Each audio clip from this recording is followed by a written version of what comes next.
Clips. And remember, citizens, always subscribe. Hit the notification bell as well. And $19.95 plus shipping and handling will keep you out of hell. Well, alrighty, boob tubes. Another one of clips. I'm running late is a understatement, so I thought I would just kick it off. Wait till I grab a cup of tea and sort myself out. So, welcome to today's Daily PoliTITS. If you like news and politics but are sick of the tits, well, tune in Monday to Friday, maybe other days, 9 o'clock usually, 10 o'clock this morning, for your fix of Daily PoliTITS. Tits. Fucking try saying that 10 times fast. Anyway, look at as many different talking spokesholes from around English-speaking spokesholes from around the world, and see what they are telling us to think about today. What will be noteworthy? Sorry, what is noteworthy?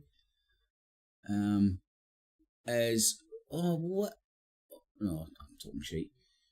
Is there a possibility that the media are deliberately creating such a shit show to distract? It's like a magician, look over here, not look over here, to distract from what's happening in Rafah, Gaza, Israel, because the people that are making the decisions have lost popular support and they don't know what to do. They've lost the ability to control what people are thinking about. No longer can the BBC drop it off their news cycle and the people of Britain just go into a state of just put their blinkers on. Shit. So let's start with Al Jazeera Live.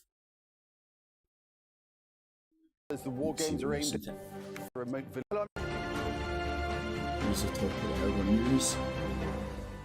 Hello, I'm Nick Clark. This is Al Jazeera Live from Doha. Also coming up, a major landslide hits a remote village in Papua New Guinea. More than 100 people are feared dead. China is carrying out a second day of military drills around Taiwan. It says the war games are aimed at testing its ability to seize power. Yes, baby. Election campaigning in the UK. Opinion polls suggest the opposition Labour Party holds a significant lead.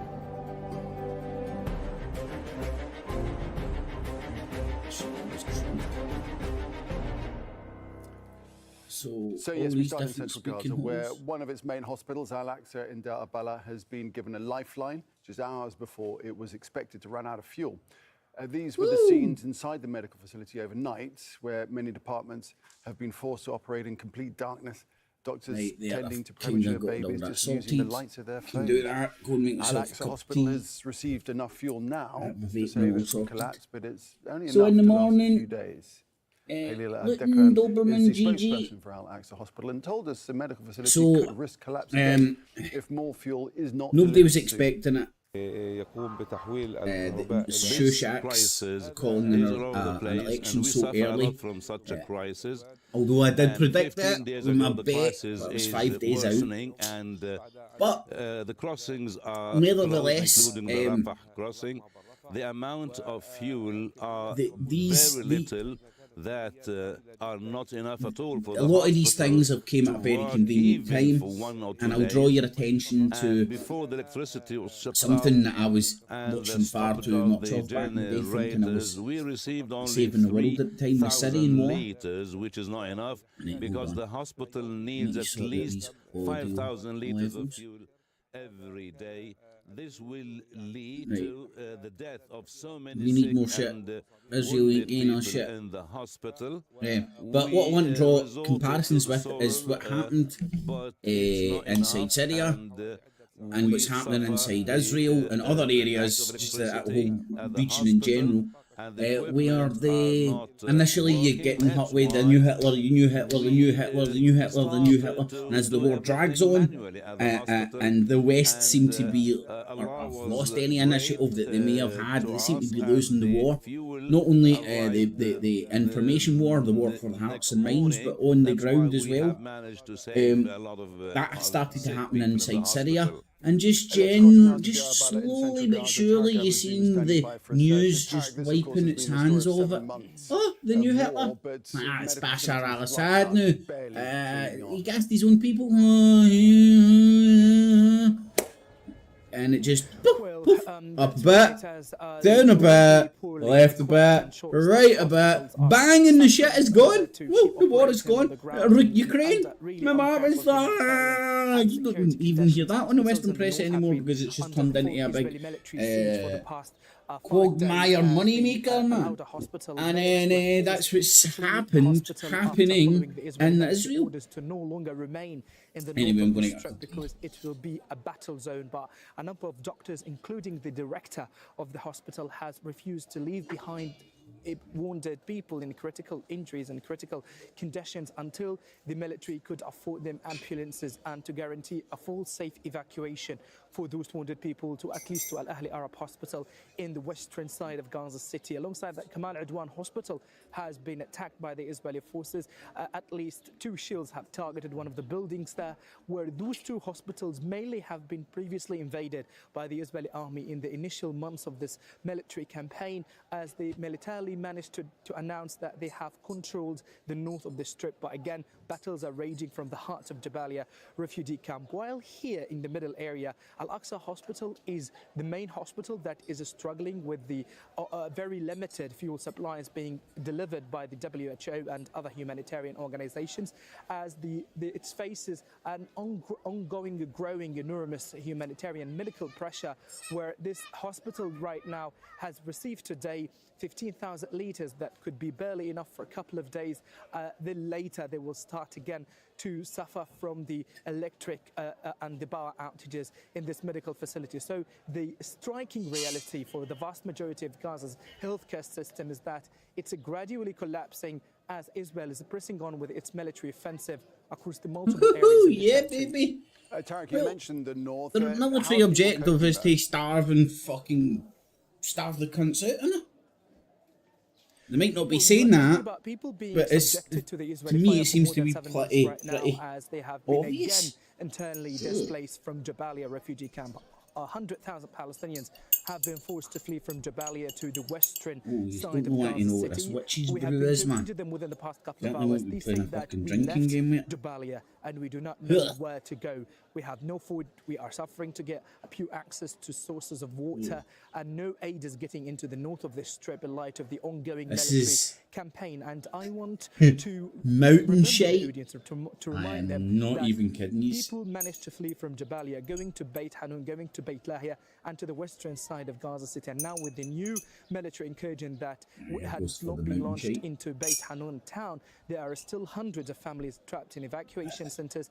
They did not get any kind of access to food. They have been appealing the international community to afford them protection, and right now they're surrounded by the Israeli army without getting any info about their conditions at the moment. And the situation is expensive mountain shite. Tense rhythm in the north of the Strip, as the WHO has been calling for an immediate opening for crossing borders and even to allow for further aid flow to the north of the Strip, at least to help people to cope with the ongoing situation there.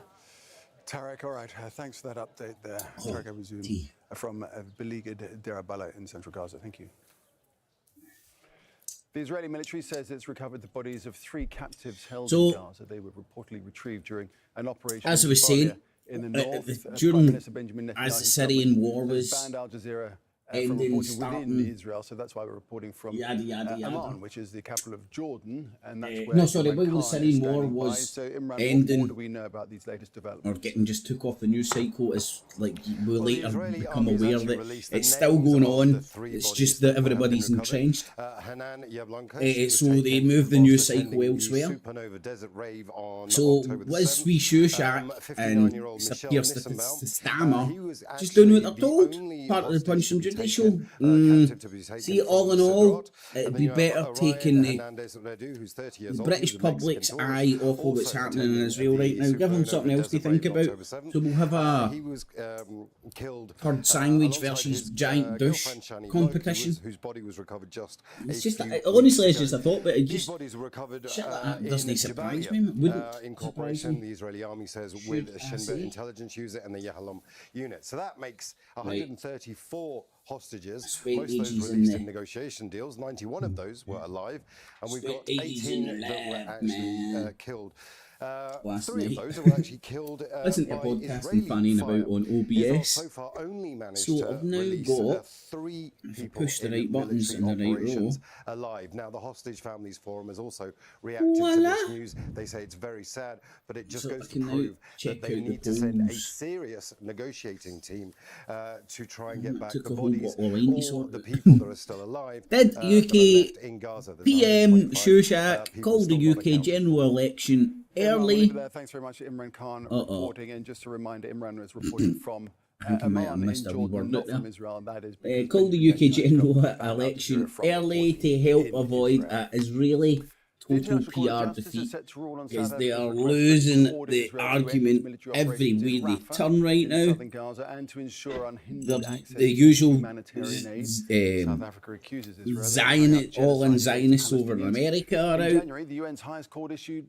We try to do it a wee bit more subtly here in the UK, but we witnessed what happened in the Parliament. Israeli before UK UN top court. And Professor of Media Studies at the Institute for Graduate Studies. And Mohammed, so that's the thing, isn't it? Hey, Mohammed! Announcement. Hello, Mohammed. Be, given that Israel will just ignore it. That's another drinking game you can play with Al Jazeera, the Mohammed drinking Israel is game. going to ignore whatever the court says. Avi Hyman is a spokesperson for the government, and he said, no power on earth will stop Israel from going after Hamas in Gaza. And so that was a pretty defiant statement, right, on the eve of this expected injunction. I think there are some different possibilities for the ICJ here. They may rule that Israel must halt its operations in Gaza. They could also say something more limited, similar to what they said in January, when they said that they have to allow humanitarian aid into the Gaza Strip, and that they have to do more to protect civilians. So we'll have to see. But as you say, and to your point, there is no indication that Israel is going to respect this order. The ICJ rulings are legally binding, but they don't have any enforcement power. Right. We don't have an international police force yet. America are on hiatus. Without eventually causing a problem for their advancement in Rafah and in Gaza? Well, I think I don't want to be reductionist, but it comes down to the United States and to what extent the United States is going to be willing to tolerate this. Increasingly, the U.S. is frustrated, in part because Israel's making it look bad on the international scene. Both the U.S. and Israel have suffered tremendously in terms of their global standing. I pressed the wrong button at the wrong time and something fucks up. The war. There were some U.S. Tell me in the comments, comments, man, or the audio levels are pushing all that, because I'm funny about the ruins. According to U.S. intelligence, 70% of Hamas fighters remain alive, intact, and fighting on the ground in Gaza. What's worse for Israel is that those same officials in that same political report say that Hamas has been able to recruit, quote, thousands of new members. So it seems to be a wash from the standpoint of manpower for Hamas.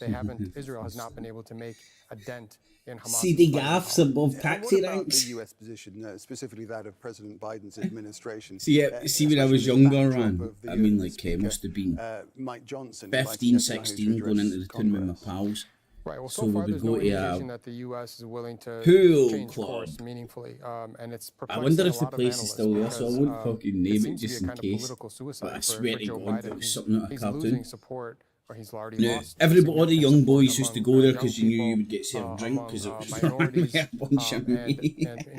But you would go, this old golden... 538, Biden is losing. Fuck it, man, it's the pool hall above Scotia. He's going to lose the election. Some people argue the oldest pub in Glasgow. It's round the corner, up these wee set of stairs, and you bang on the door. Interesting, Mohammed. Thanks for that. Something about a fucking TV, and there'll be this wee For months, Rafah wee in hole, southern Gaza wee eye has hole, been the last place and then refuge for as long as you Palestinians. didn't look like coppers, you were Streets just a were bunch of fucking overflowing like with people, 15-year-old makeshift looking shelters and school tents. kids. Now it's You were largely allowed a in, ghost and town. there was Much hundreds. It was a respect pool to club, some you know, people there trying was to a flee the place pool, they once thought they would be tables safe in. and a bar, and you could get served. In fact, I am Raed Abed from Al Shawood I remember refugee camp. one of the We first left the camp bars. for Khan Yunis. We are in constant suffering. I'm trying to find some ever water. get served in Every day we in move Glasgow from City here to Centre. there.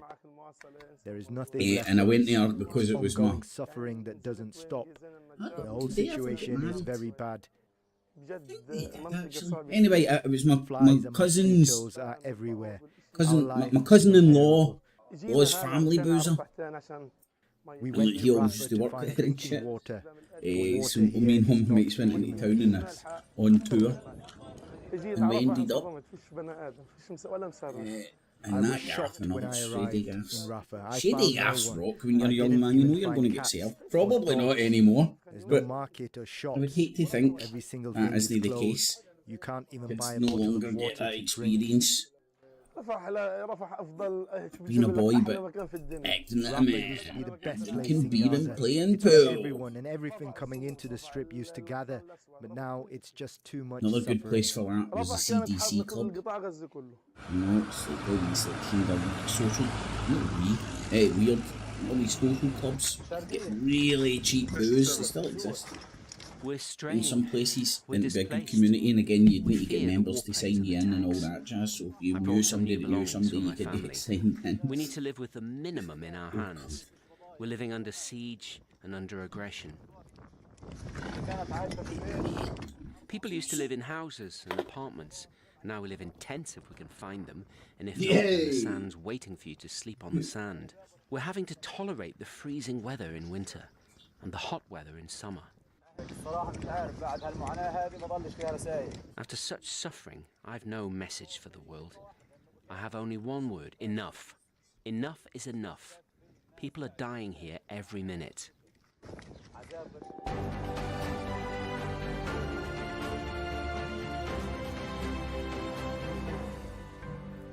A major landslide has struck a remote village in Papua New Guinea. Dozens of people are feared dead in the northern province of Enga. The governor says boulders the size of cars came tumbling downhill, crushing homes below. See, the Villagers are more trying you to recover kinda bodies from under the rubble. pay attention to different Jessica news Washington is cycles. following developments from Jakarta in neighbouring Indonesia. Normally, I would need We understand that the landslide struck around systematically 3 go through all a.m. different in Enga sources of news. province, I would while normally many just stick one residents were on. still sleeping in their homes. A while ago, we heard from Yada, the yada, Prime Minister, yada. James Marape, Since who noted starting that this he has pledged the kinda support of the Defence Force, shindig as well as again, any relevant ministries to help the affected area. you get Now, a the provincial really good authority sense earlier also held an emergency meeting, working together with health authorities as well as police of all the and defence, hotspots in the as well world. as representatives from the United You know, Nations like for as example, well, to New support the Caledonia. affected area. It How many deployed people some who are in the emergency UK responders bubble to the affected will area, know what the but it says wait, at number this one where stage it it is. is not clear how many I people had to were killed in the get my disaster. It is a had remote to area, get up to speed some, on that. 2 And to 3 number hours two, what from the the hell's going on provincial there? capital, more than And number three, 600 what resources kilometers it's all from about. Port Moresby itself. This is a remote mountainous Who area even knew where that people France live, had quite overseas traditional territories, hundreds lifestyles, of them? mostly engaged in France and, small-scale in farming, Africa, all and sorts. as a result, it is unclear how many people actually Still live lots in of the affected area, as our sources old have been telling colonial us in Papua New Guinea that they don't empire really have anything like areas that are reliable still census under data to go on. So it is a rather remote area. colonial rule, and but they've indeed, stuck the a disaster black or has brown caused face on it, you some know? roads to be blocked, and that may hamper access for authorities as night falls in Papua New Guinea.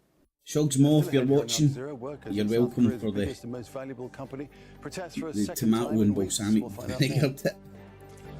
Every day is a school day. Hope you've tried it, man, it's magic. I 1995 love it. Srebrenica genocide with an annual commemoration. See if I'm on the prowl for a wee quick snack or something, man. Tomatoes don't last long. Nah, flat.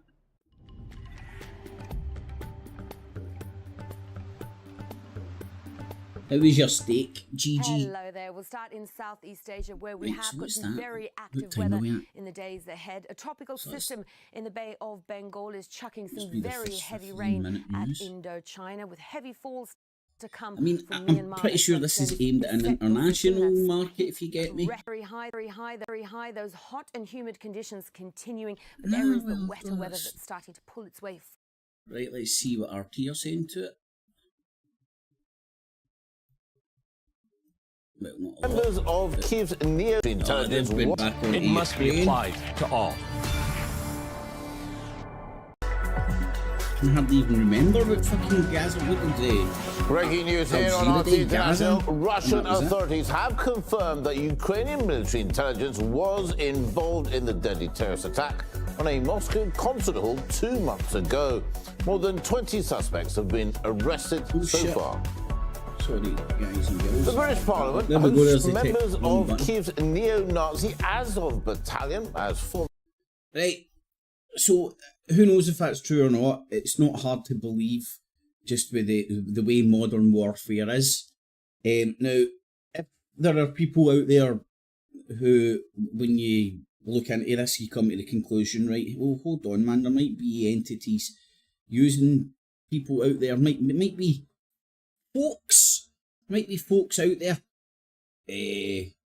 participants in all this shit show, who are willing to create, coerce, con, bully, whatever, people into doing what is presented to us idiots as terrorism when it's not.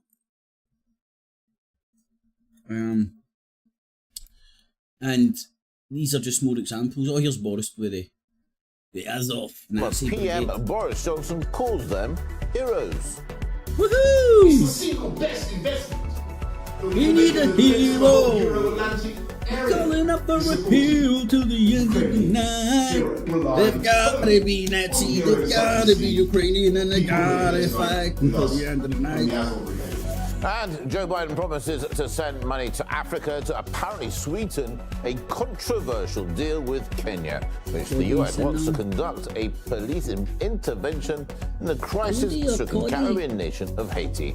Kenya's opposition strongly criticizes the plan. I feel America is using Kenya, and of course Ruto had to be at the center of it. They want a slice of Africa. They are feeling it slipping away. Seems like good night.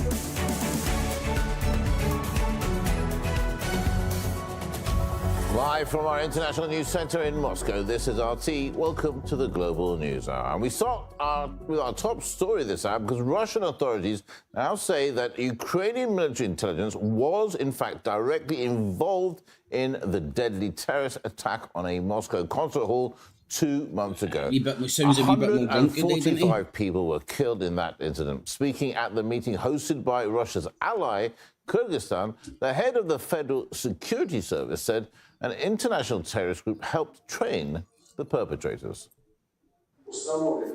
It has been determined that the prepared actions, financing, attack, and getaway of the terrorists was coordinated through the internet with members of the Wilaya Khorasan group, located on the border of Afghanistan and Pakistan. That's because he keeps two. After conducting the attack, the terrorists were given a clear order to head to the Ukrainian border, where an opening was being prepared for them. While the investigation is ongoing, it is possible to say with confidence that Ukrainian military intelligence was directly involved in this attack. Nice one. Well, joining me now in the studio is RT correspondent Sheba. Shay, good to have you here in the studio. Shay, obviously, there's confirmation now that Ukrainian military intelligence was in fact involved in this attack. Can you tell us what do we know? What more do we know about this? Yeah, well, this is Alexander Bortnikov. He's a veteran security chief, if you like, for Russia's Federal Security Service. So when he speaks about this stuff, we listen because we've been on tenterhooks waiting to get more information about the details of what's been going on in the aftermath of the attack. A lot of speculation online about the assault on Crocus, the brutal attack. And of course, these attackers were apprehended heading towards the Ukrainian border. Now, he's also told us that there's been 20 people detained. Now remember, folks, there's no way on God's green earth here over here, so there is. No way, I tells you, that a leprechaun on Russian television would say anything bad against you. We would never lie to you, you know. I can't understand why us Irishmen would get stuck into the colonial powers of the past, you know. I have no idea. Now let's get back to my vodka drinking counterparts, you know. I prefer a wee dram of the Guinness myself, a wee dram and a Guinness myself, you know. The attackers themselves and a significant network of people facilitating them as well, which is very interesting. There's a huge investigation. The investigation is still ongoing. Now, Bortnikov made these comments at a Commonwealth of Independent States meeting, which is an alliance of all Soviet states, Russia's allies and friends. He also thanked them, interestingly, for their assistance in carrying out the investigation, which suggests it's a very wide-ranging investigation where a lot of these countries, and many of them are Muslim republics, because remember there was allegations that this was an Islamist attack, and he also has suggested that there was an Islamist involvement from an Afghan/Pakistani a group straddling that sort of wild area between the two countries, that there was involvement there as well. He also said something very, very interesting about the desperation that this marks, that this type of brutality, that no real, civilized state could possibly be involved in this, and that the Ukraine's involvement demonstrates a real sense of desperation, that they're losing on the battlefield, that their military campaign is collapsing, and in the event of that, they're seeking desperately to try and impact Russia in any way they can. Let's have a listen to what he said about that, Murat. The Ukrainian authorities, having no real opportunities to achieve their goals on the battlefield, have resorted to terrorism. There is systematic shelling of the civilian population and public infrastructure in Russian regions. Sabotage raids are being carried out in the border area. Ukrainian special services are actively recruiting young people to engage in terrorist activities by promoting pro-Ukrainian nationalist formations on social networks. With the assistance of NATO countries, the massive transfer of mercenaries and fighters of international terrorist organizations from the Middle East, North Africa, and Afghanistan to Ukraine continues.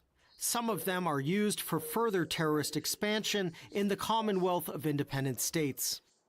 Now, Shay, we just heard from the head of the FSB, or the Federal Security Services there. He said that Ukraine was somehow intertwined with NATO members. That's what Al Jazeera touched on. What role did these NATO members play, and it didn't start till 10 o'clock in the Crocus attacks? You haven't missed much. I think this all has to be taken in the wider viewpoint of the Ukrainian project for the West. There's barely anything happens in Ukraine without a Western imprint on it now, from finance, from weapons, from direction on the battlefield. Now, interestingly, I think you've got to look at it from the point of a wider impact. They've decided in the West that they're going to take control of many elements of Ukrainian society. We know that the military campaign is intimately controlled by them. And we also know that the investigative committee in Russia has recently opened an investigation into the activities of companies in Ukraine like Burisma, which Hunter Biden was intimately involved in himself. He was a director on the board of Burisma, which is a big energy company in Ukraine. And that funding and cash from that operation has been used in the Irish love the terrorist crack, operations against Russian interests within Russia, in the new territories of Russia, in Donbass, Donetsk, and Lugansk, and also in Nord Stream, remarkably. Right. So this is not some sort of conspiracy. There's actual investigations now coming up with information about the movement of money to fund this type of terrorism, right? Well, that's interesting you say. I mean, we do take a step back and sort of take a wider look at the picture. NATO countries, that must also involve other Western countries. I mean, you said the money comes from the UK, the US, whatever, but since 2014, basically, they've been getting involved in Ukraine in every aspect, whether it's running the government, whether it's planning, I don't know, the neo-Nazi Azov battalion. We'll be talking about that later on the program. But what does this mean? I mean, moving forward, can you give us some examples of those sort of things that they've been involved in? Yeah, well, it's an open secret now that the CIA and MI6 British intelligence are involved in Ukraine. We've had reports from various Western media outlets, the New York Times, the Washington Post, talking about how the CIA is training the SBU, the very much feared domestic security service within Ukraine. And even back in 2016, the New York Times themselves, they wrote an article talking very proudly about how the Western security service were training the Ukrainian secret service in sabotage, how to attack Russian targets, how to reverse engineer drones that are captured from Russian sites. Let's just have a listen or a look at a New York Times article. And one of the men mentioned in this, remarkably, is Mr. Budanov, the head of the SBU. Propaganda, it's all true. Around 2016, the CIA began training an elite Ukrainian commando force known as Unit 2245, which captured Russian drones and communications gear so that CIA technicians could reverse engineer them and crack Moscow's encryption systems.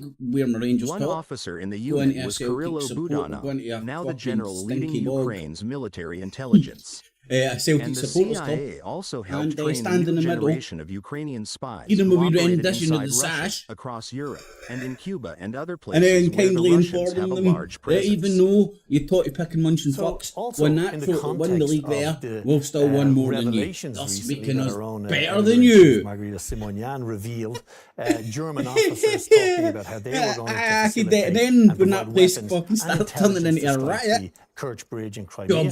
We know that Ukraine has absolutely no satellite systems. It doesn't know how to target these weapons. It doesn't have any Storm Shadow missiles. It doesn't have any Scalp missiles. And similarly, it doesn't have the capacity to operate these huge operations across the Russian frontier on oil refineries, etc. So we know, it's obvious, and we know from accounts in the Western media that the NATO countries and the proxy war that's been waged by the West against Russia is being done, if you like, the snowball has been rolled in London and Washington and thrown from Kiev. Yeah, well, it's certainly obvious now that talks about British values and all that shit, man. They have blood on their hands.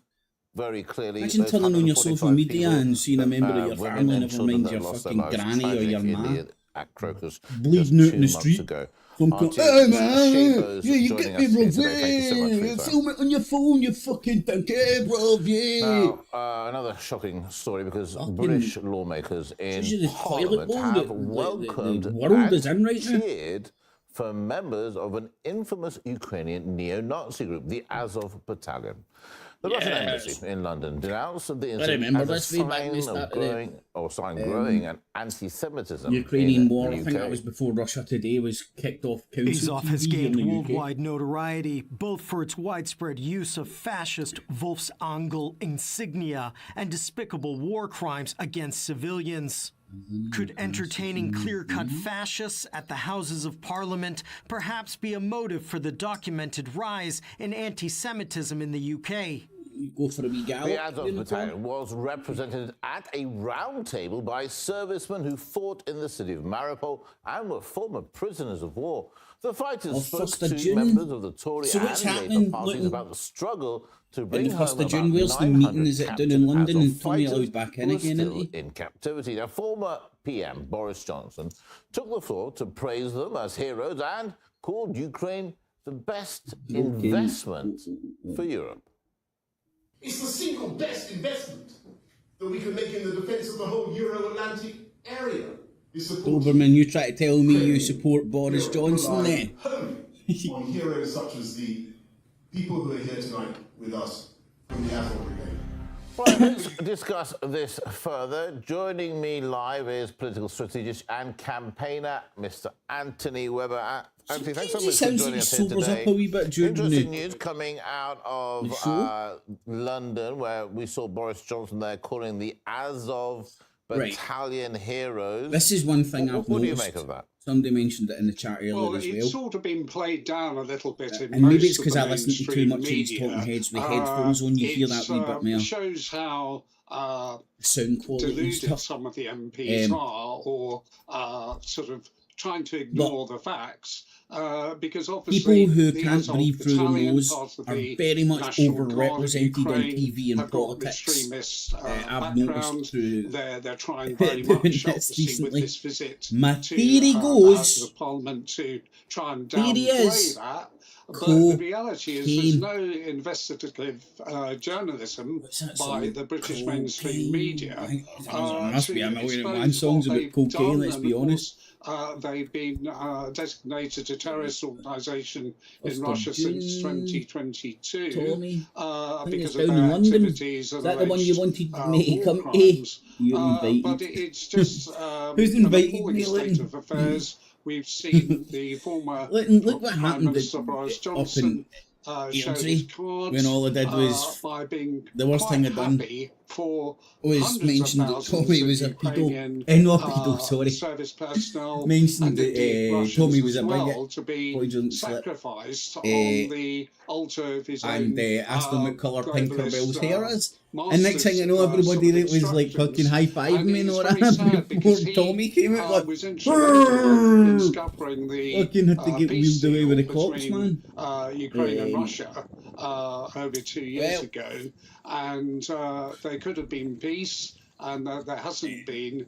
And of course, we've now got a general election which is about to start in the UK, and the mainstream parties, particularly Labour and Conservative, are trying to downplay. I'd love to come, man, but I wouldn't. As much as I talk about putting a Rangers top on and opening into a Celtic supporters club, I don't think it's a good idea. And of course, huge energy price rises.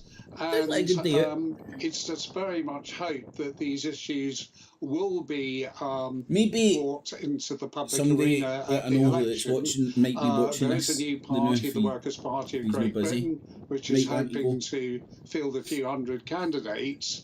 But there's the guy with a wooden leg. Quick, get one camera. Debate on these things we can use that footage. The UK's involvement you get extra see this footage when all the people that are selling it, like Rupley is one of the ones that RP uses, and hundreds of them, all ones.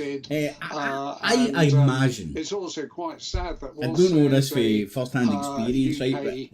But I wouldn't be hard pushed to believe that you do get more money for the more injured. It's now defunct, and the worse because people who want peace the and worse goodwill the in injury, the world, the more money the videographers will get when paid. we had members of the royal family visiting Russia, the less limbs, the more they'll get paid. The more dead women, the more they'll get paid. And the pièce de résistance, that's a wooden leg, dead baby. Russia. And now we've got people the jackpot, baby, who basically couldn't care less about Ukrainian people. And bear in mind, people haven't even got I'd imagine it to be true. President now, because his term of office ended on the 20th of May. And use that footage to play in your heartstrings, and what plays in your heartstrings more than a dead baby with a glass eye and a wooden leg and some limbs missing. Under that'd be the wooden leg, watch of the UK and the USA, who have been quite happy to.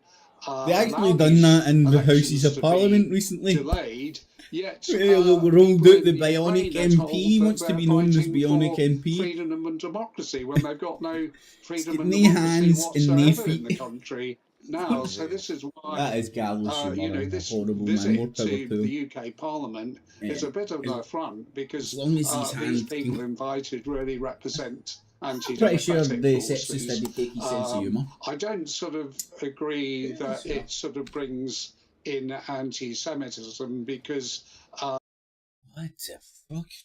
What the everybody just shout. Just everybody is just out there shouting Nazi now. So let's see. We can go back in time with the BBC, which is good. I can't subject myself to this endless light bulb-head woman greeting intern or the post office and it's like, how much money are they people getting paid to conduct this fucking shite show distraction? I do like her fucking perm though. Bodies May is on the same. Oh, they are going to actually go there. Fuck the world today. The world is burning. Today, Britain. Oh wow, I would never thought I would say this morning. Look, there's all the trannies in the background. I changed. Change me. Cut my cock off. I want change. See. Right. So is this going to be a? Oh fuck! That's live in Glasgow. No, you were. So, as promised, if you want to continue... Almost like I'm here. The Post Office inquiry, some tough questioning for Paula Venables there from Edward. Bastard, I never knew about that, but it makes sense. They're going to be like... The Labour leader, Keir Starmer, is launching these... Back in the day, it might have been their... campaign. Let's listen in. I don't know. No, I would go there and get bored. You know? Some of the welcomes that I've had. But it is if you turn up a Labour giggle at that, you're already gone. I don't mean there's no saving. There's no saving you. It's not even that. There's no way that the way we are and they see things politically would look align. So it would just end up in some would call it debate, other would say it's an argument. But I'm not there to convince any of these folk, man. That's where they're at. Bartering, more power to you. It's not where I'm at. It's what Scotland has been and I'm no longer feel so manic and incentivised and in a cult that I need to run out there and try and change everybody's mind. Each man to their own fucking... and vaginas. Each man and vagina to their own craziness. This is and the days of me thinking I'm wearing a cape, changing the world on YouTube, long gone. So I'm just here to have fun and take a piss. Send a message. Send a message. Right, where is this cretin? Of the SNP ambition to send a message, a protest in Westminster. Oh no, I'm agreeing with Starmer. Starmer for PM. Roll out fucking redhead. Where's Serena? Why is everybody calling her a chav? I'll be honest.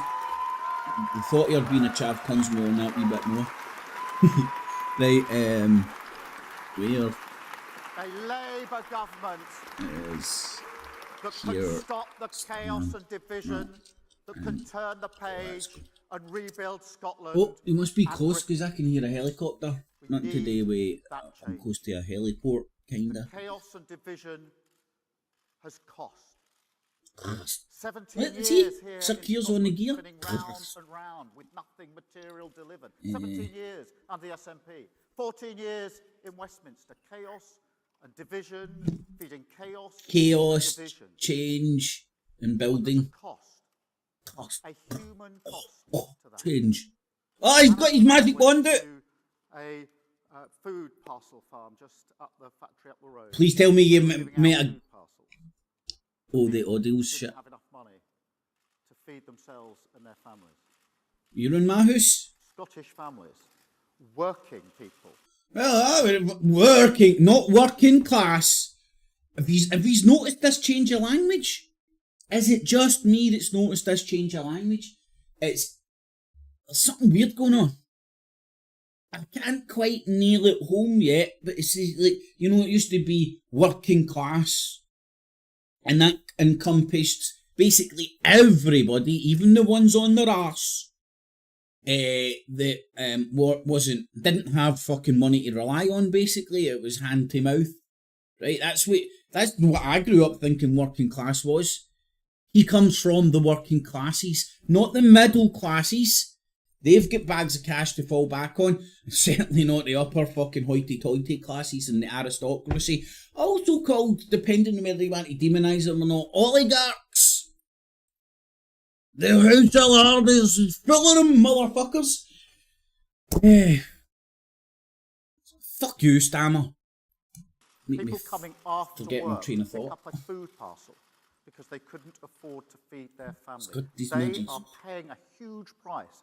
Yeah, thank you. That's down to the groundwork that your Labour Party laid shatting, and then fucking passed off to the fucking conservatards who fucking shatting at some fucking more, fucked us up a wee bit more, couple in other wars. Oh, austerity, this crashed, up a bit, down a bit, left and right, but boom, it's gone. Now you have to pay more, and here's a couple of billion every fucking year, guaranteed forever, to go and fight wars in a place in the world that doesn't look like where I'm fucking fae. Certainly doesn't look like the island I stay on, never mind the fucking continent, Europe, which I'm familiar with these shitholes of. Ah, fucking hell, what a world, what shit, how fraudulent is all this pish? Why is there, who are these people standing behind them? I'm gonna change the world. Everybody will, oh man. For the failure here in Scotland, shouldn't have drunk for the failure down in Westminster.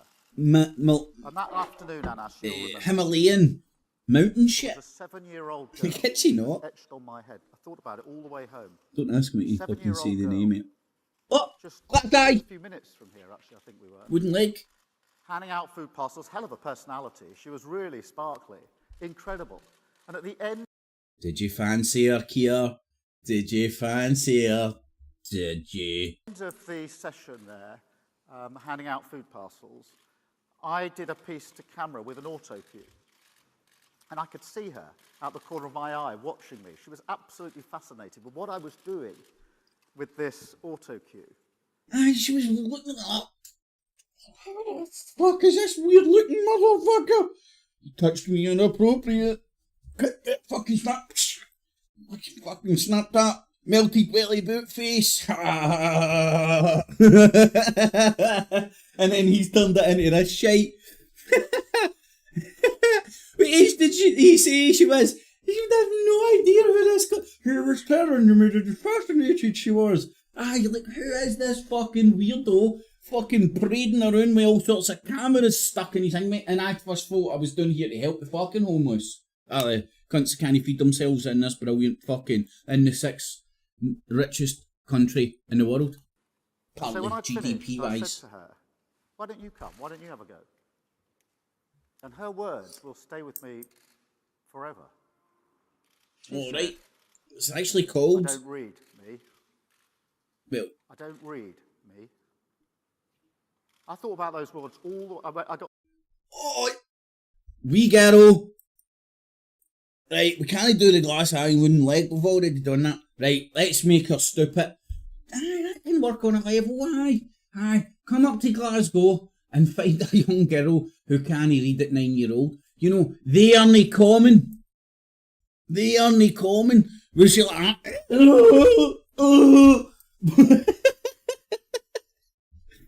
you fucking scumbag melted welly boot face. I'm going to come round your house, right, and fucking find the worstest, fucking most stupid fucking piece of shit that's hanging about your gaff, and then make a wee piece. Oh, look at this piece of shit.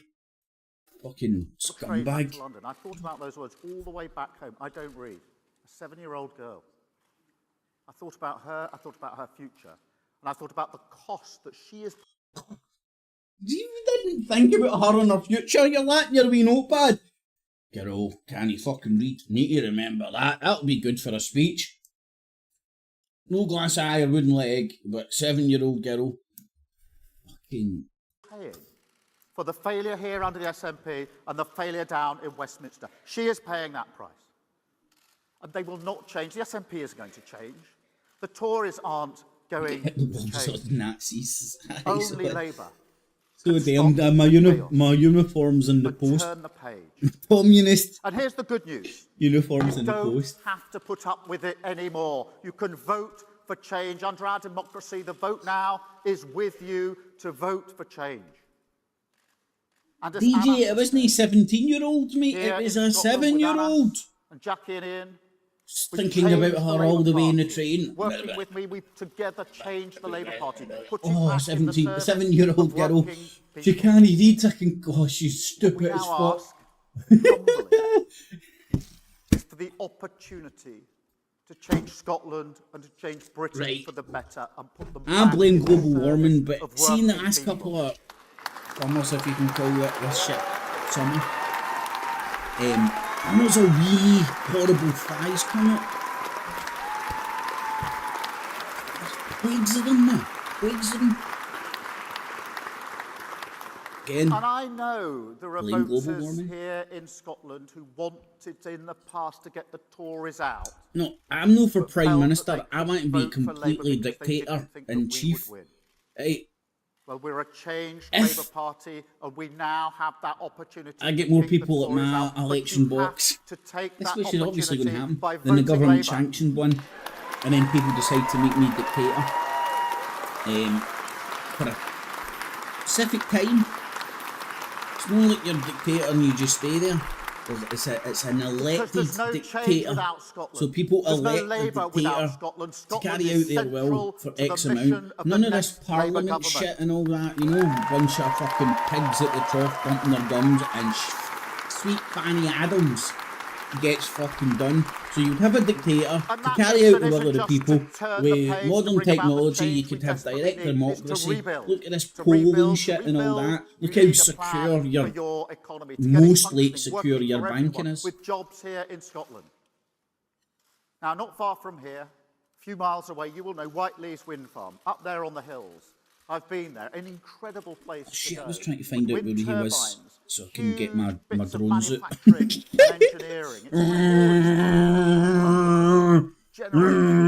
Incoming!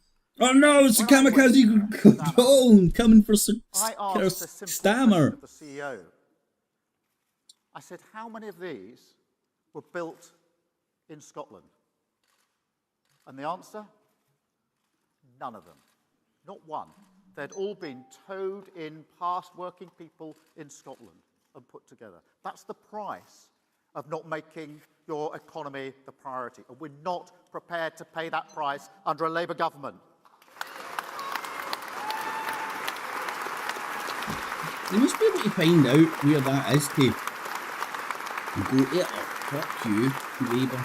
Talking about change, trying to get money out of me. But you will never have a strong functioning economy What's the fancy pictures? if you don't treat your workforce properly. If you don't give people basic dignity and respect at work. In the same valley of the Clyde. People will be the biggest act of levelling up for workers' rights in a generation. No more fire and rehire.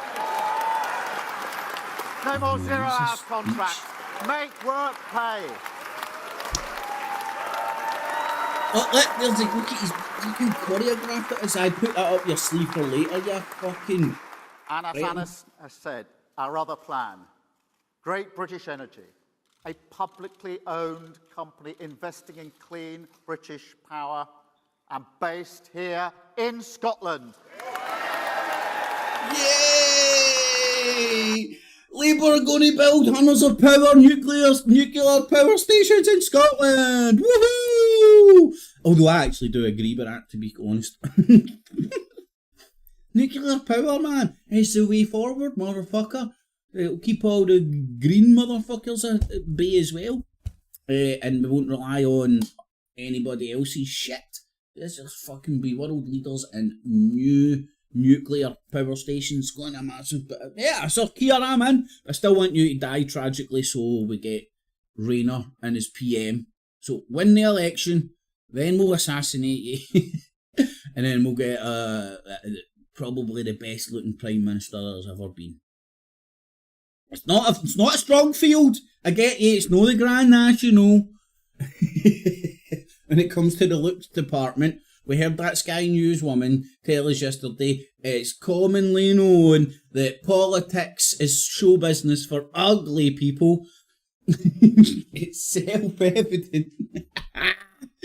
For people that want to climb the greasy pole but look like shit.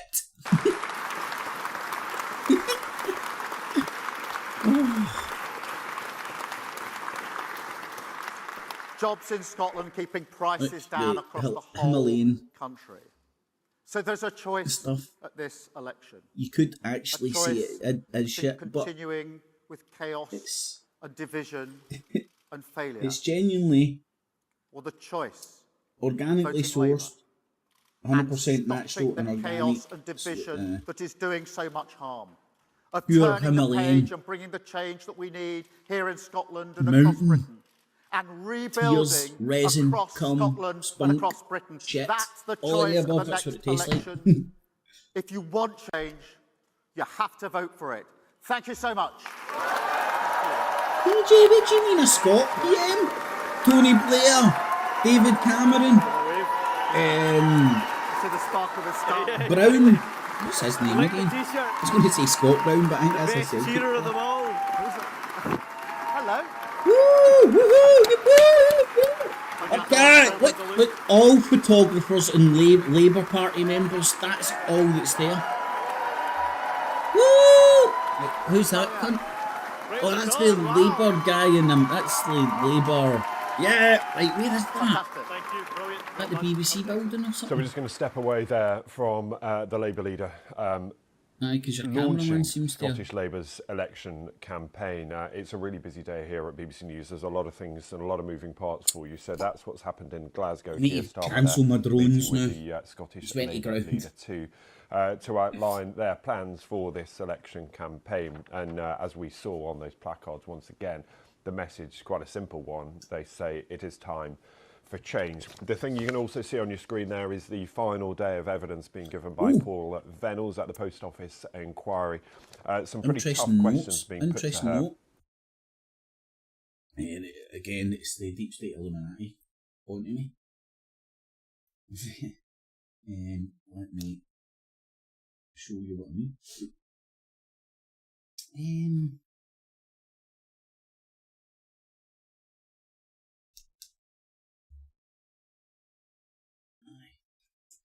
It's the Illuminati censor on me, obviously.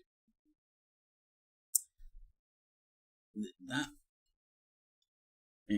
live stream I'd done when?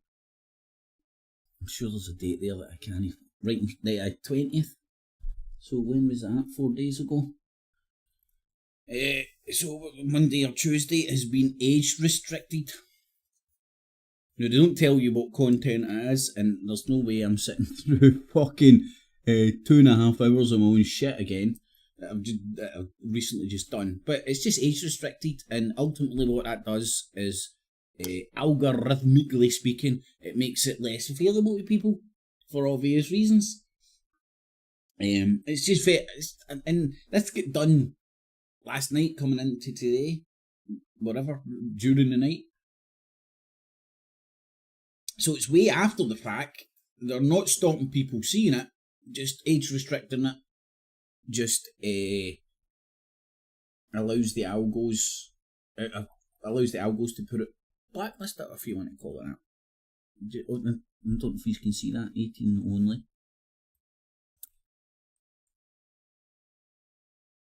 Which is fair enough. So if you want to follow that live, you can. If you think about scan that QR code or just check out what I was shown website. Was indeed this webcam BBC iPlayer that will and stuff that's predominantly all there. on TV, stroke internet news, mainstream channels. Worth just reiterating some of what we stuff, heard what they're talking there, about, I have no idea. It could have been press TV stuff, it could have been Al Jazeera stuff. That's my first. And making it very clear that Scotland is still a key battleground for the Labour Party.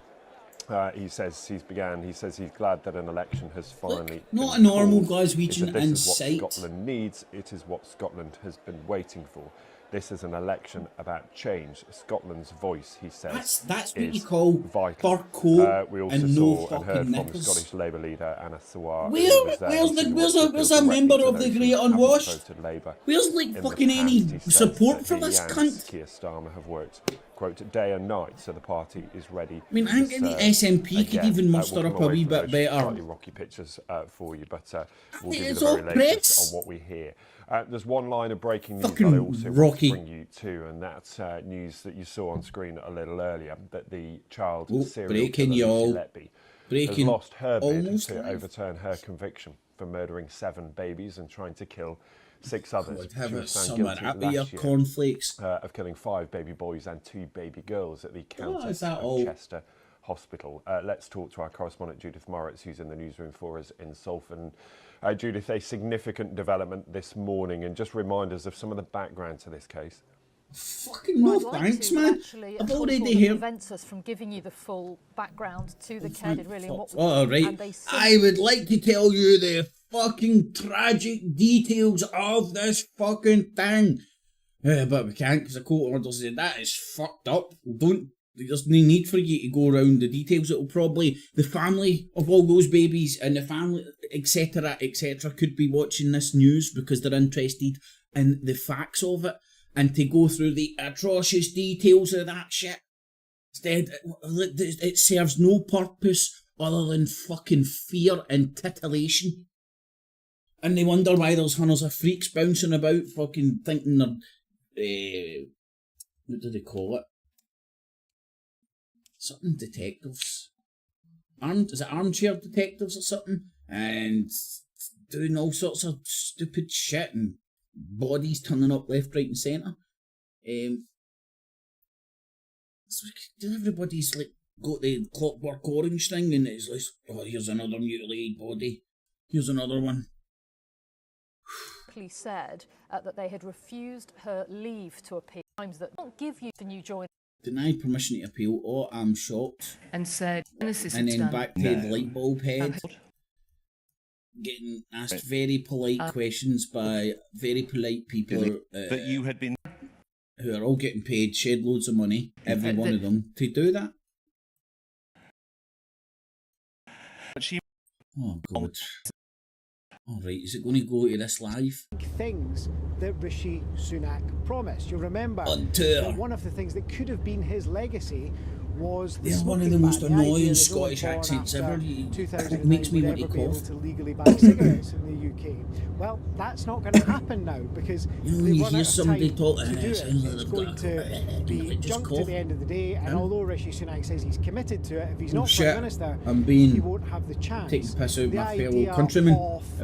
Patriotic of me. Has been scrapped as well, again because they've run out of time, and it is raising a few eyebrows among some people questioning, yeah, we get it, Rishi Sunak wanted to go for an election and try and get on the front foot, but it's meant that significant things that the Conservative Party had promised the election. It means now that the news cycle for the next 6 weeks in the UK is going to completely have a good excuse, a reason to change the whole news cycle. It's just changed the whole fucking news cycle. Nobody, the reason I am theorising this shit is why I've been listening to the talking heads, you know, the political talking heads, and like the rich pompous cunts that sit round tables at night and go, what? And they're all scratching their nuts. Just before it happened and even after it happened, and I was sitting thinking to myself, is that fucking, why the hell has this happened? Because it doesn't serve, it doesn't make any sense. He knows he's going to lose, and you think he would have stayed on as long as possible to battle through as much his pish as he could. That's typically what happens when we know that somebody's going to be an outgoing Prime Minister. That's what's happened in the past. And he's went, no, early election, at a point when the Conservative polls have never been so fucking low. And then I'm like, right, are the big men upstairs see the bigger picture and who are Machiavellian as fuck, see him going out and right, call it now. And then for the next 6 weeks, Gaza and the genocide, arrest warrants for nut job, and the state of Palestine is just going to fall off the news cycle because we'll have this to try and bamboozle the British people with. Because I don't know if you can, I know this is British centric, but to not touch on any other topics like Ukraine, even Syria to a certain extent, and Israel,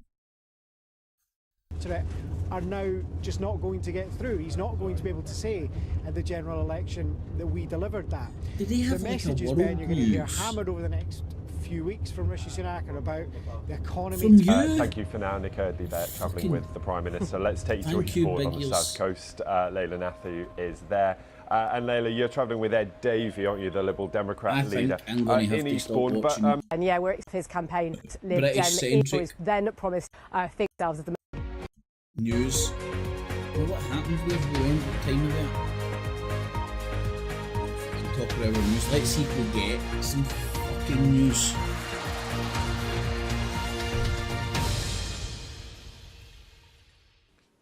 Hey, big ears, how you doing? Live from London, this is BBC News. Day 2 of the general election campaign, and the Labour leader has been making his pitch to voters, denying reports he's running scared to debate Rishi Sunak on TV. Meanwhile, the former Labour leader Jeremy Corbyn says he'll stand as an independent candidate against his own party in his North London constituency. Woohoo! Also ahead this hour, the ex-Post Office boss Paula Venables is giving a final day of evidence to the IT scandal inquiry, as hundreds of former sub-postmasters are having their wrongful convictions quashed. After how many deaths and lives ruined and stuff, but hey ho, let's spend more money on an inquiry to come to the conclusion that there was a cover-up. Now it is the last day for MPs to debate and pass bills. I want an inquiry on why there's so many inquiries, and I'll chair it. Travelling to all four corners of the UK in their campaign. My over decades worth of YouTube experience puts me in a prime position to chair this inquiry, and I'm a lord. So I think I could chair this inquiry, and I'll do it for a pricely sum of couple of mil. I think I could do it for a couple of million. I could probably make the inquiry go on for a good couple of years. Well, at that time, there's more inquiries, but let's not forget about that. And then my inquiry, which will only cost you a couple of millions, we'll do it for a couple of years. Then we'll conclude that my inquiry was part of too many inquiries, and then we'll have an inquiry into that. And the shit show continues. I'm not even joking. That's the way I kind of see this shit. Like how quickly people forget. Did people not pay attention to like kind of like all this shit? As few names are changed, few wee details are different, but ultimately it's the same shit, and nothing gets done. No accountability. Oh dear. They're going to lose their lordship. What the fuck? So some cunt that was out there screwing people over left, right, centre got a lordship in the fucking first place? Oh, you're having a giraffe. Talking about Prescott and that blood shit. For votes, while the Labour leader Sir Keir Starmer is in Scotland and the Prime Minister Rishi Sunak is visiting Northern Ireland. So Ed Davey for the Liberal Dems. Does anybody know how to find out Sir Keir's... Our political correspondent Layla Nathu is there. And Layla, we were talking just a moment ago, we're expecting Ed Davey with you on the pier there. It looks glorious, but they're talking about some pretty important issues. Going to one of these things, but no more, man. Yeah, very bright and breezy here on Eastbourne Pier this morning, Ben. I think I can hear some of them just gathering just a little unless bit you go near away. But Ed Davey do a wants Charlie to talk Veach about and instigate here in Eastbourne. an really argument for the purposes of getting it on social media and shit. That Lib Dem no point. Is targeting in this election. They want to focus on where they had come second into the Tories in the past election. That's where they think they stand the greatest chance of making progress. The Lib Dems have actually taken this seat back. It's gone back and forth between the Tories and the Lib Dems in the last few elections. So they think they stand a good chance here. They think they've got some momentum building from a strong showing in the local elections. They've taken a couple of councils off the Tories in the south of England. They think that shows the momentum is behind them. Right, that's the top of our news again, so let's see, is Press TV still going to be all about the funeral, or they're going to, yep, they're still all, so the way I see it, a lot of these channels are kind of useless right now. The Iranian channel is just going to focus on that for days, so that's a win-win. We are now Oh no, but hold on, Ramallah. Right, I'm a bit confused now.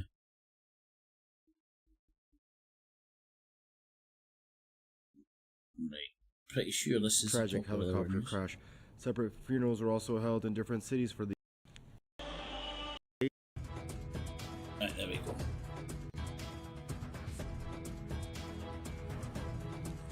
Hello everyone, it's 1:30 p.m. in Tehran. You're watching Press TV World News.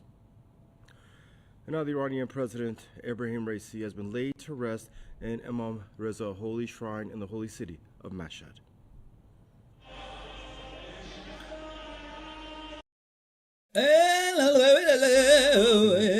Right, so earlier of our news review program.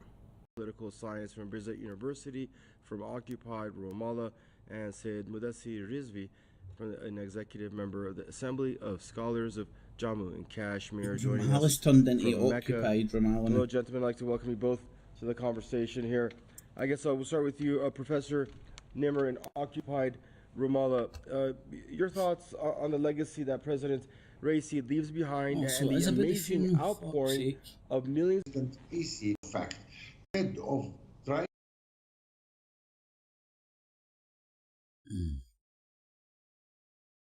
Where was it? I thought they were doing news instead of just showing us a funeral. Call against the feelings of common people. They stand on their own agenda. They are not going to show you the.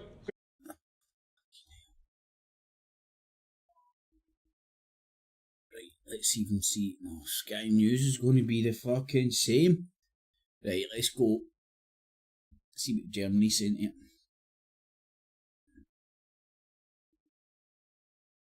Come on, Krauts. Oh, where's the guy? DW's Nick Connolly met soldiers using agricultural drones to make up for missing firepower.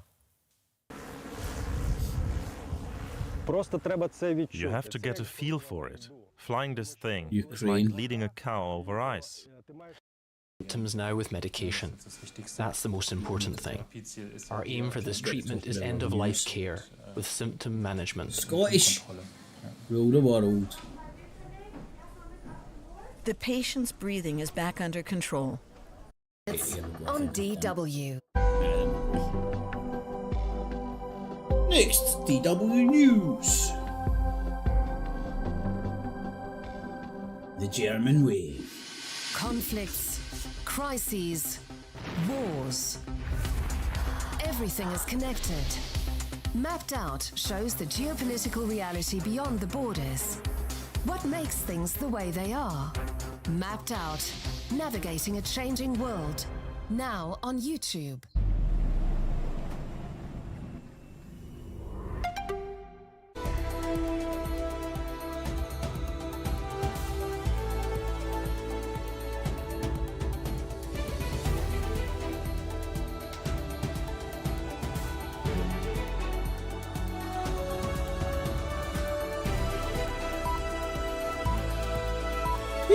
It's almost identical to the BBC. This is stuff. DW News, live from Berlin.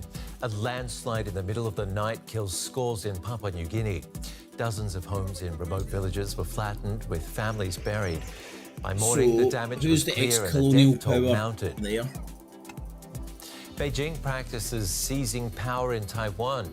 With another day of war games around the self-governed island, China says it's training to take key areas of what it considers its territory.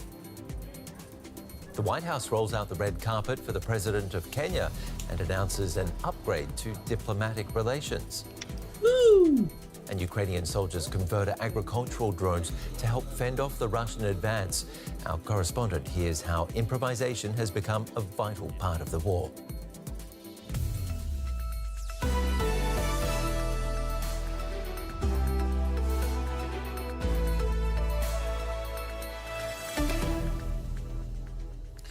I'm Ben Fazulin. Welcome.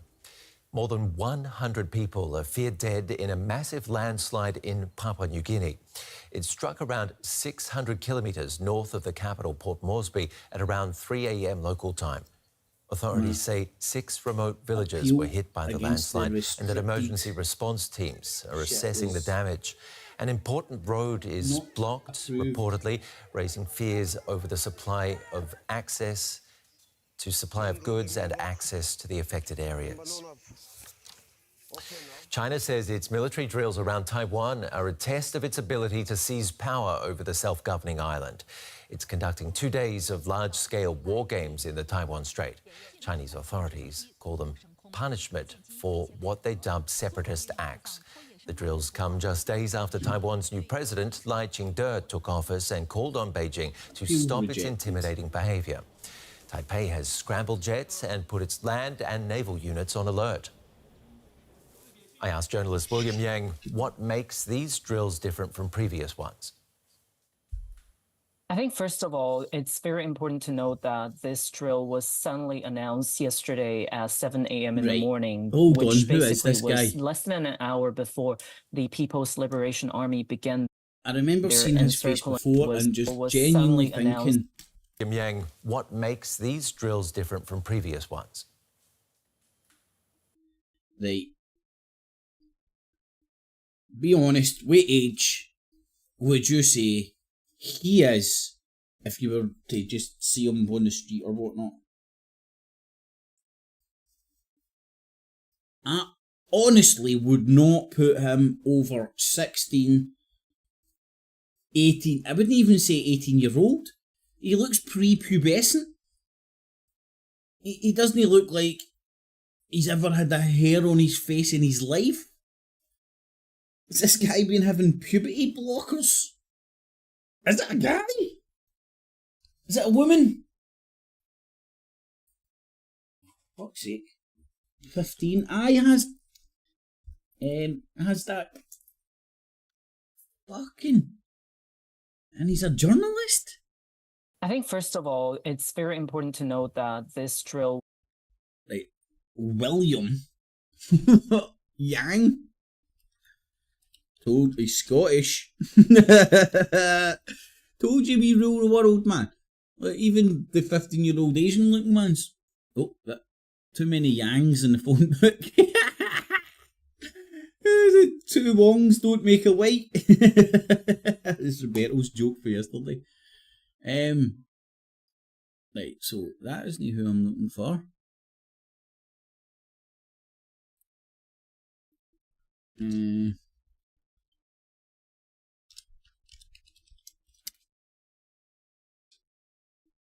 I'll just go to Twitter account. Posted on X. William Yang 120. Yep. Fucking hell, he is 15? What the fuck? Right, some countries do a wiki about him, man, so I can fit. Let's see what he's on about. I'm assuming he's going to be anti-China. And because he's a Yang. Freelance correspondent covering the Greater China region. At Voice of America. Boom shakalaka. Words in... There's the German one. The Guardian. And Rupert Murdoch's baby. The Times. Can he move for fucking bumping into all the same fucking people for the same clique? The old Truther Industrial Complex. But now it exists online and all these talking heads that appear to be, oh, look at them, they'll get good Twitters. No doubt he'll have a good, when he wakes up for his afternoon nap, he might be a good source of information. Fuck's sake, mate, get better PR, man. Like, fucking get on the roids, buddy. I think the roids could do you some good here, William. Was suddenly announced yesterday at 7 a.m. in the morning, which basically was less than an hour before the People's Liberation Army began their encircling type of military drills around Taiwan. Previously, in 2022 and 2023, when they conducted similar military exercises, they actually announced it a day before. So Taiwan's public and the Taiwanese government would at least be able to anticipate that it's actually happening. But this time, it came as a sudden, and at the same time, they also involved the operation of Coast Guard vessels. It came suddenly. See, if I had the they want to do this. I could go and pick out fucking months of this game of chicken that's going on in and around the South China Sea, Taiwan, even the East China Sea now as well. On this show, I'm pretty sure we spoke about the big squishy fights that they were having between the Filipino Coast Guards, an American ally in the area, and just a coincidence, of course, and the Chinese Coast Guards, which were, by the way, the Coast Guards were mobilised during this drill as well, because I think it used to be the same over here, where Coast Guards sometimes technically might have been considered kind of part of the military, if you get me. I forgot more than I can remember about that thing, and I'm going to say it varies from country to country. I think Britain, we have a particularly British setup when it comes to our Coast Guards. But I think ultimately I think it's all voluntary. Anyway, let's get back to the 12-year-old guy. And targeting Taiwan's outlying.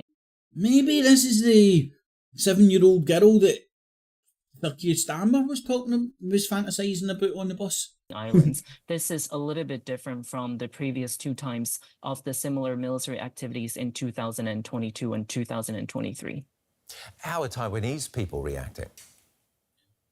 He wasn't alive in 2022. So I think because China has really been ratcheting up the military pressure on Taiwan since 2022 August, after former U.S. House Speaker Nancy Pelosi visited Taiwan. So in fact, for the Taiwanese public, they are quite used to a... So this isn't a surprise then. Surprise, William Yang. William Yang. You know, that name would go down. I could imagine your nickname you would get if you stayed in Glasgow. With that name. All right, Wang. You should see his Wang, man. Woohoo!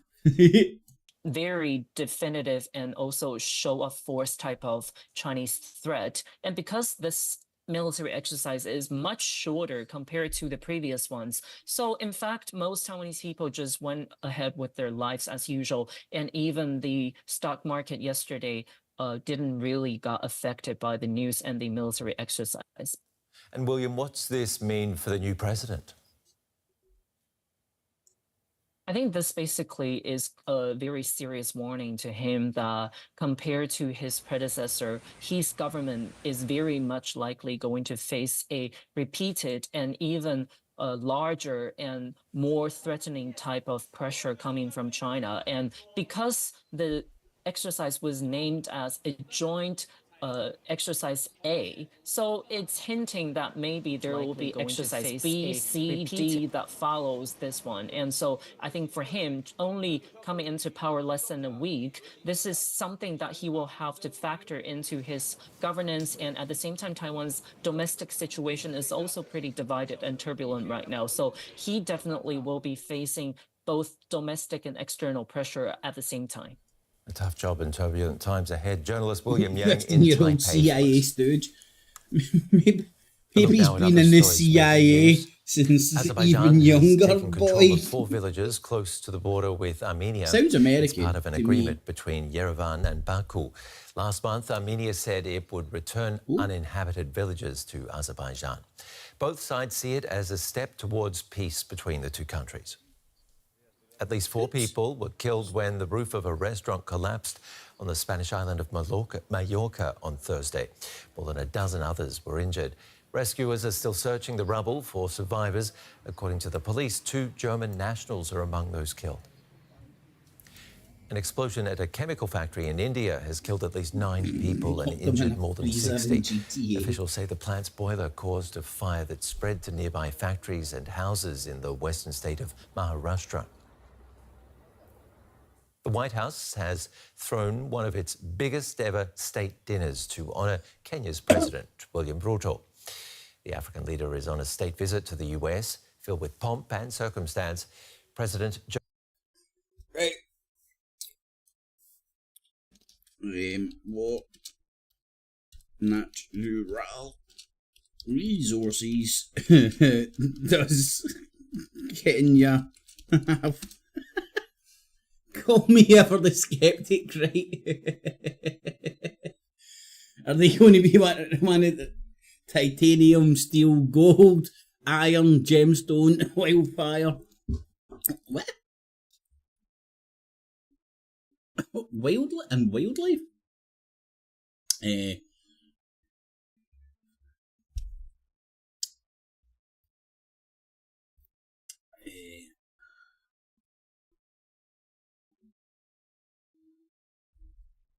Right, so he's all in on oil. Competition over political and resources affect recent country border. That was less than a year ago. Arming the messenger natural resources team trains journalists. Food Nord. There was 3 days ago. Radio programming that supports Massa communities with natural resource conservation. So, this will be a good one. I love a map. Love me a map. Right, this is what I was thinking of. Oh, this shit. Oh, titanium, right, so you need titanium for your mobile phones. Cha-ching. Kenya's got that in it.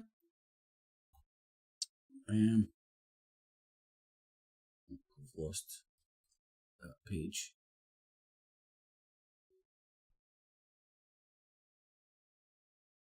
Right, so they've got titanium. Bauxite, tin, sulfate. So at least I'm not even going to attempt to. Copper. Did it say copper? No, steel iron. Magnesium.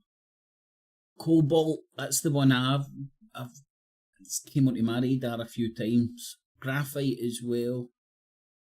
So, how do we find out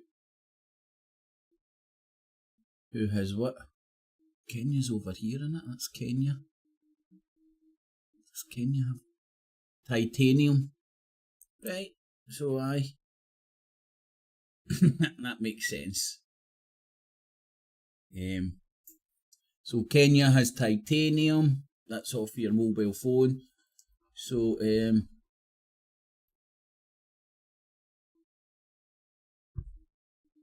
very interesting.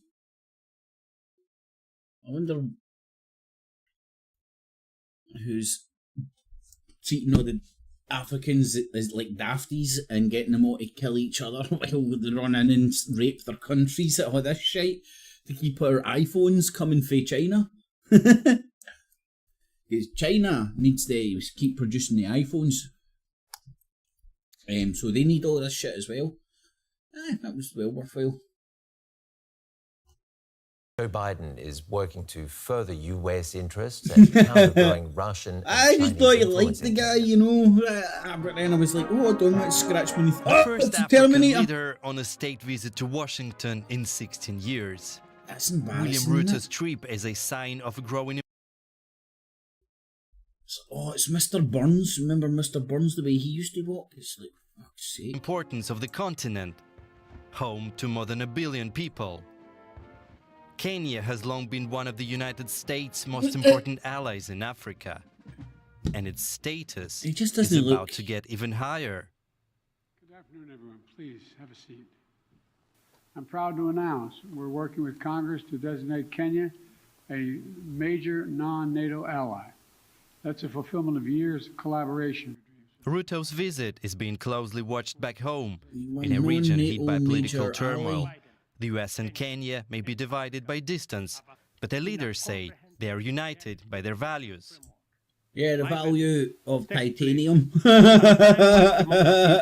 To be retreating worldwide. The accelerating drift. They're united for their value on diamonds, gold, yachts, is a deep concern to us, etc., and I believe it is time the UN, working with Kenya, deploys its capabilities and rally like-minded democratic countries to This ship was nails where? The course for democracy. Democracy has been on the decline in Africa. In the past year, military coups, wars and marred elections brought to power politicians looking for closer ties with Russia and China. The US wants to advance its interests in countries like Kenya, but to do so, it first needs to decrease Africa's financial Russia dependence and China on just Beijing. love the black man as well. They just want to help all these Africans out, man. This initiative is going to bring together international financial institutions and nations from all around the world to mobilize more resources for countries saddled with debt. He isn't the same. He doesn't speak the same way. He's either like or and he needs to find a happy medium. Less of the mumbling and less of the I'm speaking like I'm on speed. Because he's probably on speed. To open more opportunities to the private sector financing, to promote transparent, sustainable, and affordable lending practices. This is just one of the deals Kenya's president will be taking. Are Dobermans no famous for being guard dogs? I don't know what characteristics makes a good guard dog, but because Dobermans can look kind of. They don't look like the big bully dogs or whatever. They look lean and mean. That's what I'm trying to say. That's what I'm saying. Home after meeting the top brass in Washington. Batteries, electric cars as well. It's offering a democratic alternative to relations with Russia and China. His visit may present a chance to turn the tide. Right, let's have a wee look at this. Where's the cobalt, gold, zinc? And it's the cobalt.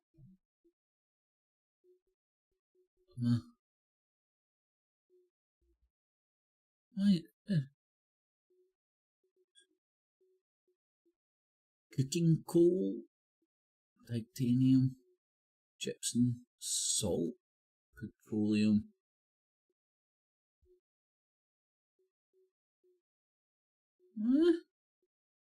I'm confused.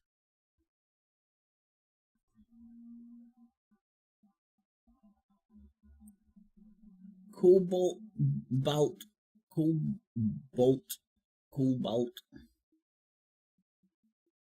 But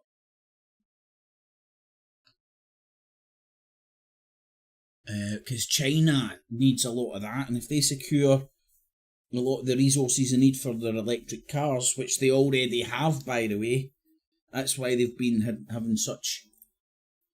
In fact, let's do it, man. It's worthwhile because all the news is the same old shit. Covered it. It's nothing new happening.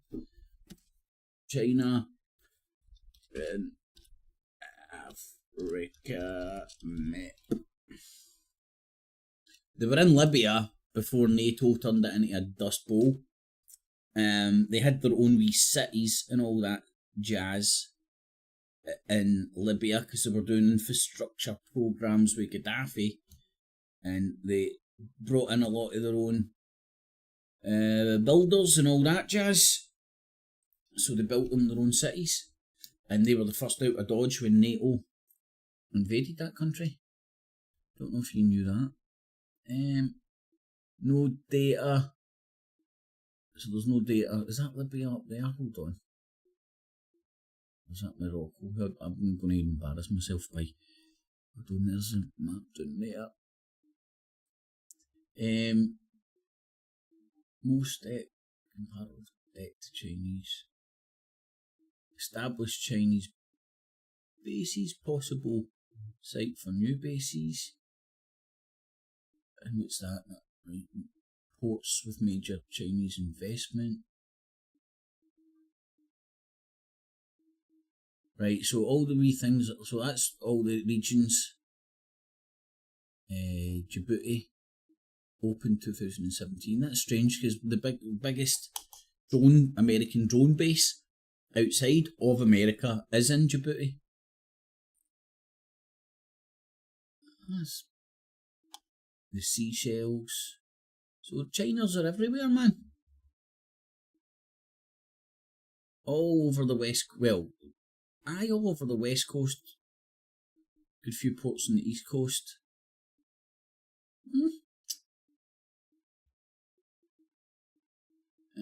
Aye. Anyway, interesting because that's in play. Well, of course that's in play. Like, I know I'm showing you Africa, but China's in Africa for other resources because everybody is, apart from the African dudes, apparently they just want a big pile of cash for anybody that can offer it out there, and they'll get a few wee ragtag militias together and do people's bidding. Seems to be the model for Africa. Yeah, it really does. Anyway, to the battlefield in Ukraine, where Kyiv's troops are fighting to contain recent Russian advances and prevent more territory being lost. Short on air defences and waiting for more Western military support, Ukraine is turning to improvised weapons for the front line. DW's Nick Connolly met soldiers using agricultural drones to make up for missing firepower. You have to get a feel for it. Flying this thing is like leading a cow over ice. It's heavy. You have to be able to predict where it's going to go. You steer it one direction, but the inertia exactly means what he means. it's still going the other way for a while. I'm sick of all the cows that have drone was built to spray crops. It's noisy, slow, and impossible to miss in daylight. But here on the front lines, it flies at night, harassing Russian positions. Russian soldiers have their own name for it, Baba Yaga, after the flying witch of Slavic folktales. We fly pretty low and can go up to 20 kilometers. Our job is to contain the enemy, to make sure their infantry doesn't get anywhere near our infantry. You're not really hearing much talk of victory allows them to relax. Anymore at all. Outgoing Ukrainian artillery fire. Delayed Western supplies have meant that most of the fire around here in recent months has been incoming. These drones were all the Ukrainian side had. This garage is where the unit's engineer tries to keep one step ahead of Russia's jamming efforts. Our biggest worry is staying connected to the drones. Fuck, he looks like a fucking World War II refugee. The government gives us these drones, and they just use one frequency for everything. Video and telemetrics. It's a mess.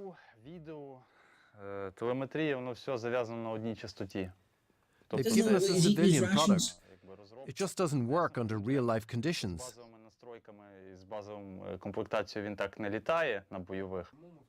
Here, within earshot of the front lines, the unit's engineer had to tell us extra equipment paid for by crowdfunding. The owners of this garage have long since evacuated, leaving their tools behind. Caught the bug. This is the toolkit that's come with me since I was called up. I don't touch the owner's stuff. I think I borrowed the grinder in here a few times, but we leave things tidy when we leave a place. The cats are always fatter when we leave a place. And he's woman. At the moment, there's no talk of having to leave this garage, or even to pull back here. For all of Russia's recent advances near Donetsk, this section of the front lines has been relatively stable, thanks in part to these drones. Oh shit, here, deep underground, is where all the information comes together. Dispatchers help the drone pilots out in the field to plan their routes. I've done this before. Something that's constantly getting harder, with ever more drones in the air watching each other. The toilet roll dog, the Andrex dog. When I think about watching that, the stream and saw a kamikaze drone chasing another kamikaze drone. All of a sudden, a third drone turns up to attack the drone hunting the first drone. The big golden All retriever, I could think of was the soundtrack from Terminator 2. Sometimes it feels like the war of the machines here. Dogs are good for but it's not just the technology that's changing. Guide dogs, because they're very, very calm-mannered, you know. When we first came across the Russian army, they didn't have a clue about war. They were really full of themselves.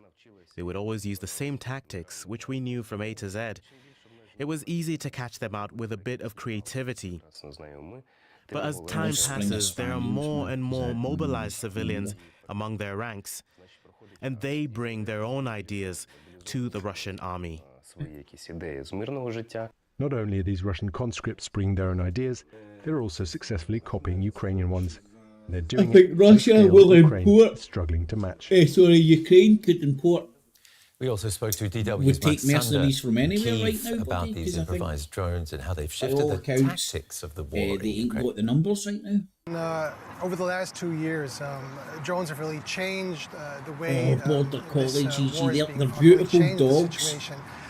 I think you need to, I think with the energy levels of dogs, you need to get a happy medium. Because you get some dogs that just, they're like literally bouncing off the fucking walls, you know, and you're like, and that's like after about 10 mile walk. Some dogs, especially Later on, combat drones, like the one we just saw Nick's report, were introduced. They're becoming more and more widespread. According to the Ukraine General Staff, but see, for the up to parents, 70% of Russian equipment now is being destroyed maybe by the these main kind carer of for drones. the dog, you know, And they really are able to change and limit the movement of the adversary, be it Ukrainian or being in Russian. If you're moving, especially in open terrain during the day, you really risk being spotted or being targeted by drones or by other troops that are using this type of information. So movement is really limited. And Gigi, I could imagine that. They're beautiful dogs, you know, I can imagine having to one what must extent be, would you say they I can don't make know, up maybe for it the keeps you slow on your supply toes of and gives you Western energy. weapons? But pinball machine. Right, I mean, these drones were It's just born that out of happens with necessity in a some sense people, that there was a typically lack of powerful I'm no expert Western at all, weapons just in this case. stabbing in the These dark, drones but do have some advantages. my They can be impression is operated those from the rear, psycho they can dogs with support massive infantry. They have energy a levels relatively tend to wide be reach, hunting and they are also sheepdog, able to of the effectively support sheepdog. infantry troops, for example. And they are very cheap. I mean, we saw like a lot of these drones are crowdfunded. They're being put together by volunteers, very by obedient, very sheds and trainable, workplaces by different startup energy companies. levels through the roof. But they were having an effect on the battlefield for sure, but in order to deoccupy parts of Ukraine, in order to move fortificated front lines, drones will not be enough. In order to be able to do that, you will need combined weapons. You will need heavy weapons. You will need artillery. You will need air superiority. You will need tanks, boots on the ground. Drones will definitely have their place in this. If we see more Western weapons coming in, then likely the use of drones is going to go down. But so far they are playing a very important role in this war. Massive. The UN General Assembly has voted to establish an annual day of commemoration of the not the biggest energy levels. The resolution passed with 84 votes in favour, 68 abstentions. Nearly 3 decades ago, Bosnian Serb forces killed over 8,000 unarmed Bosnian Muslims. But they're no wee pussies either. Residents of Srebrenica gathered together to watch the result of the UN vote on television. German shepherds, and then World War II happened and called. And finally, some relief. The UN approved a resolution to recognise an annual day of remembrance for the 1995 genocide that happened here in their town. What genocide went to? We expected the resolution to be adopted. We actually expected more countries to be in favour, but we are satisfied, and I wish to thank all of the countries that voted yes. But those who abstained and voted against, we will put them on the pillar of shame that we are building at God. There are still my children. Dozens of gravestones at the local memorial centre are a permanent reminder of the genocide. Bosnian Serb forces captured Srebrenica on July 11, 1995 during the Civil War. Teenagers Day, Serbia's that area of the planet's heating up as well with all the Day of Remembrance was written by Germany and Rwanda century. Not against it again. This is an important tension. Well, I have to say that the atmosphere is a little bit more calm than in the days.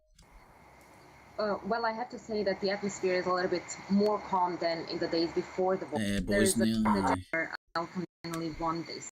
The other side, because 4 days ago, something that British press just doesn't exist anymore. It's just selling you the UK election. Bosnia and Herzegovina is so still make sure you don't vote, and then when you get in, you go look at the turnout. Look at how many people voted. They're good at keeping records. I know I'm going to be all over those numbers. I'm trying to prove my point again. It's a scam. Not happy about it. Not only are we ruled by the least amongst us, they ain't even got the support of the majority of us. Also said that the region the sooner we understand that, the sooner we can pick them out without even having to raise the Serbian people as the genocidal nation. Stick or stone in violence. This was a quote, so they are not happy about it, and is the separation or secession of Republika Srpska in Bosnia and Herzegovina I know sometimes I just forget, and then we will see, because there has been threats about this for years now. So what will happen exactly, we still don't know, but definitely the Serbian part in this region is not happy about the resolution. Aida, thank you very much for bringing us up to date. Okay, so does one of its most unusual festivals. The annual Worm Charming Championship has taken place in Cornwall. Right, so let's have a wee look. Crowds gathered to show off the wildest and weirdest ways to woo a worm. Some call it worm fiddling. Do they now? Here, it's worm come charming. On. Every Come year, on, the that Worm is Charming just Championship comes to England's easy. Cornish coast, with teams competing to entice the most earthworms from the soil. And it's wackier than ever. I did miss a word, so forgive me. No way, what is this? I want to go, man! To seduce this slimy prize, how much fun would that be? Stamp to mimic rain. Moles dig. People. I bet you that, and no offence to the Godbrothers, but I bet you somehow, some way, there'll be Godbrothers turning in their grave like, look at these pagans, we're devil worshippers. You're like, they're fucking, imagine being a wee guy. I remember being a wee guy when young people used to play in the dirt. It was fun, man, playing with worms and shit. I think kids are like, have some hand sanitizer. Dirt. I'm not joking, I don't even know if kids do that anymore. You know what warmed my heart the other day? I was walking home in a big massive puddle because it was pissing down, and I spotted this young boy, and he was literally just running and going up in this big massive puddle that was on the side of a road. Right, and I was like, oh, that's brilliant, man. Some kids, just some normal fucking fun, man. And then as I was walking away, I clocked the lassie was with, like that, phone out. I was like, oh, fuck. He wasn't just having fun, he was making a TikTok fucking video. But hey ho. So let's get back to this. This looks amazing fun. I think it's supposed to be in England, man. Do this. We're pretending to be seagulls. So, flippers. No, I want the worm in my head. I think that would work. How's it going so far? Really well, actually. I think we've got maybe like 8 worms or something. The event's organised by a local artist, who, as worm master, holds the secret to worm wooing. Wow, that looks pretty cool. So like brass instruments are very good, sending low vibrations down. Or you have a stick with grooves cut into it and then you run another stick along it and stick that in the ground. And that seems to work quite well. Worm charming was traditionally used to lure worms for fishing. Now it's I want in that team. But dig a little deeper and you'll find a more serious They knew they would message. get some fucking on themselves on the news for doing that. Soil charity, which is raising the alarm. How do we get on the news? A recent study found let's earthworms get in the bikinis on UK and have squirt declined ourselves by with 30% I'm over sick the of last you. 25 years. And people at home are being asked this month to charm worms to help identify areas in need. Worms are really important. They're the engineers of our underworld. About 95% of our food production depends on the soil. Came across my path in the British we really need to make sure that everyone knows about worms, the important role they play to help I don't think I clicked on it. Our food system. Just read the headline. But it wasn't Competition on the over, BBC, the right? count begins. And the numbers here are looking good. A I want valiant them to effort win. from the sexy worms and the charming seagulls. The sexy But worms. swooping to victory The Tennessee Worm Wranglers win with a whopping 32, leaving today's catch free to wiggle on with their important work for another year. And before we let you go, people in Belgium are flocking to see one of the world's biggest and smelliest flowers as it blooms. Over 2 meters tall, the rare Titan arum is known as the corpse flower due to the stench of rotting flesh it produces. The smell helps attract insects. It's said to be quite fishy. It's actually home to the Indonesian rainforest. Anyone hoping to get a whiff themselves, though, will need to be quick. This one in Belgium will only be in bloom for a few days, and it may be years before it blooms again. Getting whether you want to do that or not. You're watching DW News, a reminder of our top stories. Thank you. A massive landslide has struck remote villages in the highlands of Papua New Guinea. Many homes are buried and more than 100 residents have feared death. Tragic and all that. Why is it on And China says its military drills around Taiwan are a test of its ability to seize power over the self-governing island. It's conducting 2 days of large-scale war games in the Taiwan Strait. Chinese authorities call them punishment for change what everybody's might not tell you what you think, but they'll certainly tell you what you think about. Up next, flipping the script, we look at whether Europe should be preparing for war. I'm Ben Fazulin, back with mate, that more isn't news flip, next hour. No script. I think you'll find that's the script all round Europe, the UK, America, everywhere pretty much. So let's have a wee look. Where's the France in focus? 14 minutes. Oh, there we go. Bang on the button if it works.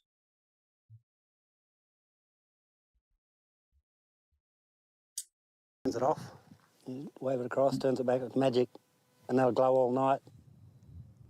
Golfing in an area where nothing grows requires players to bring their own square of grass. It just protects the clubs from all the rocks. So without the grass, this club would be thrown away a long time ago. It's unique that way. Dust. During its was an entire renaissance to get it. We haven't. It's bucolic nice. At their own lists of cycling successful between the Loire and Disney. Get it right, bang on the button. Boosted our income. Millions to ask for they've got in France. It's on the river. Thanks to this, to me, like it's news. 2013 two about the great nights has been thick. Music and documentaries. It's another Loire, more. Ich bin Laurens, ich bin 17 Jahre alt und ich mache die Menschen sind super toll. Es ist sehr, sehr wichtig. Without tech, and we have tools to detect fake images, but not fake videos. Text के लिए है हमारे पास, photographs के लिए है. That does for some reason. Skip it back to a point and then it resets. Let's figure out how the YouTube's work nowadays is hard. 4 days at VivaTech. Gain the competitive edge. Tech event. 30 account for welcome to Talking Europe. Now, voters under 30 account for roughly a sixth of Europe's electorate. That's an important group for political parties to win over in this EU election. And I would, in my dictatorship, one of the first things I would do is free the children and young people from the burden of fucking being forced into politics. Go be free! Go and get your hole! And I would raise the voting age to 25. And I could even see the argument for raising it to 30. Right, I go and focus on life at the moment instead of, well, especially school children. It's disgusting that they're trying to lower the age to 16 in some places. These children can still be at school. They ain't even finished their education. Plus, then you've got people who are into who have political ideologies with a dog in the fight to go in and win over the hearts and minds of school children. And all these retarded ideologies out there, and I say free the kids, remove the dog from the fight of political people pushing political ideologies to go into schools. Because I witnessed that up here with Braveheart and SNP, and the support for the SNP in school when it wasn't, and it was as stupid, and it was Braveheart. I want to be independent of England. If you know, seen Braveheart, English people are scumbags and all that, and you don't know fuck all. You know fuck all, still getting hard-ons in classrooms and all that, and you're getting politically mobilised by Mel Gibson and Braveheart to then grow up to be a proper little SNP soldier. So there's one. I remember first seeing all the SNP flyers going up and all that in and around the time of Braveheart. Young people, though, are less likely to take part in European elections than older generations, and that makes them a prize for parties who know how to actually mobilise their votes. But 18 to 30-year-olds are not simply a demographic. What I'm saying is obvious. So that when you hear people, oh, liberal and progressive, let's lower the age so the children can have a say in their future. Save the children, up the age, and remove the fucking what's the word I'm looking for? Remove the obvious benefit. Political parties pushing political ideologies for whatever reason, good ones, bad ones, whatever, to go into schools and win over children. This guy's not even admitting it. It's not like this is an Illuminati secret. It's the way that's happened for generations. Probably since time began, or some cunt was smart enough to understand that's how it fucking works. Their choices are a bellwether of what the priorities of Europeans will look like in the future, whether on climate change, energy independence, and other such policies. Today we're going to discuss the youth vote in the election of June the 9th. That's why the Greens, the trans agenda, the green agenda, the trans agenda, the national agenda, or whatever, all these crackpot agendas have had a dog in the fight to win over the youths, not only in schools, but on the internets, etc., etc., because they are going to be the future generations of voters, and it's how you play the game. That's the party of politics. And we'll address the crucial question of turnout, and not only as it relates to young people, but in the election in general. We can welcome Sylvie Matelli, director of the Jacques Delors Institute here in Paris. Welcome to you. And I'd also like to welcome Stuart Shaw, the pollster from Verion. Hello, Stuart. Hello. Welcome back. I'm getting old. So These Sylvie people Matelli, are getting younger and younger and younger. How young people are feeling about Oh, they've got a young person EU because they're election. talking about young people. Well, I think it's interesting to remember what happened in 2019. The turnout increased, and it was caused by a more important vote from young people. And at that time, I think that EU proposals were directly connected to young one. It was the impact and the idea that we have to fight against the climate change, etc., etc.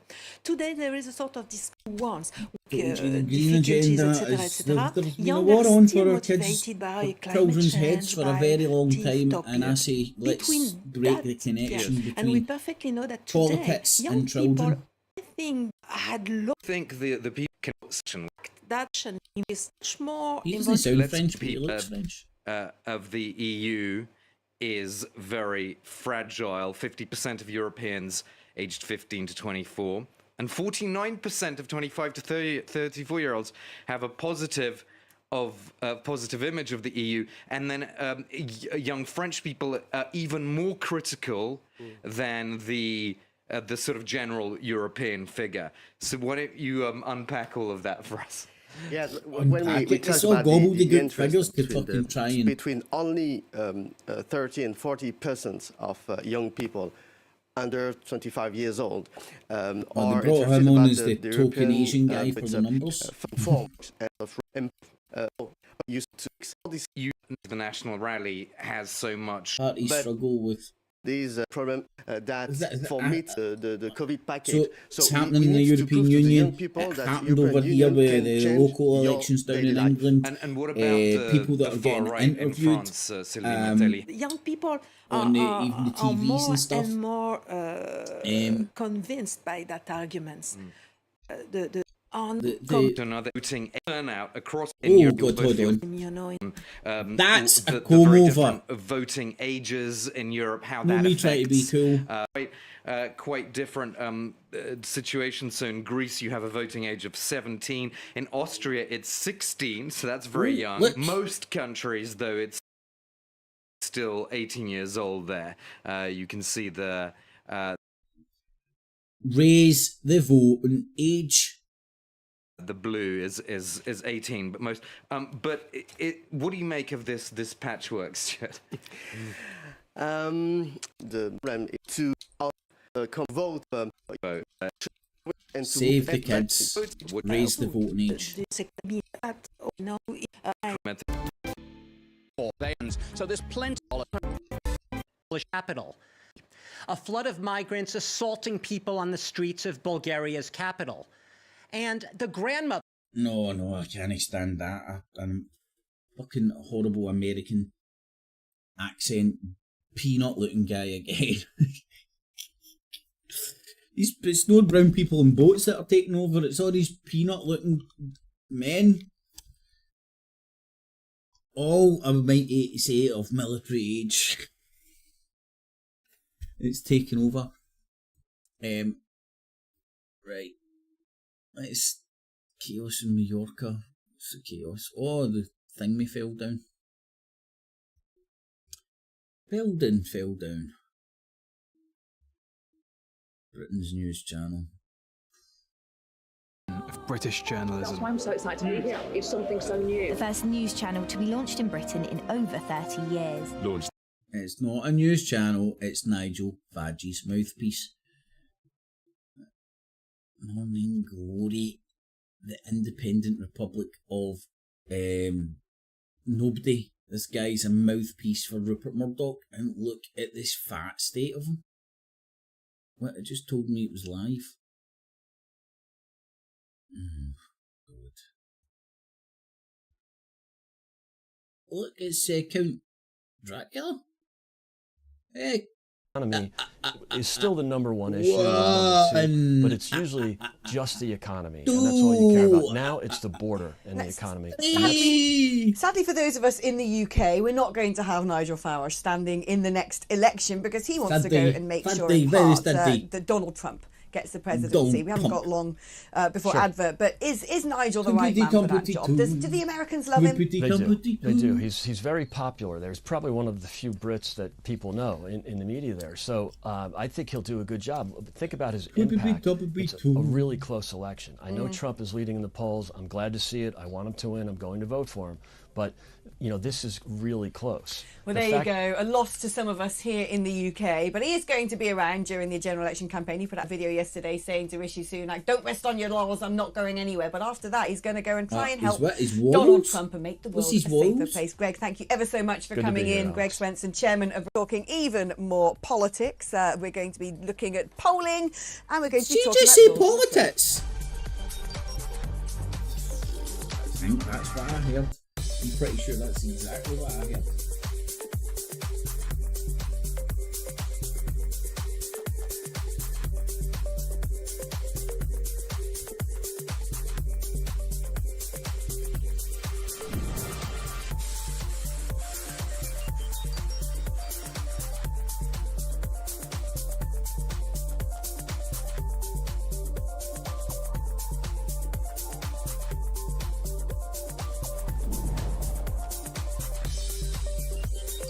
The morning shock.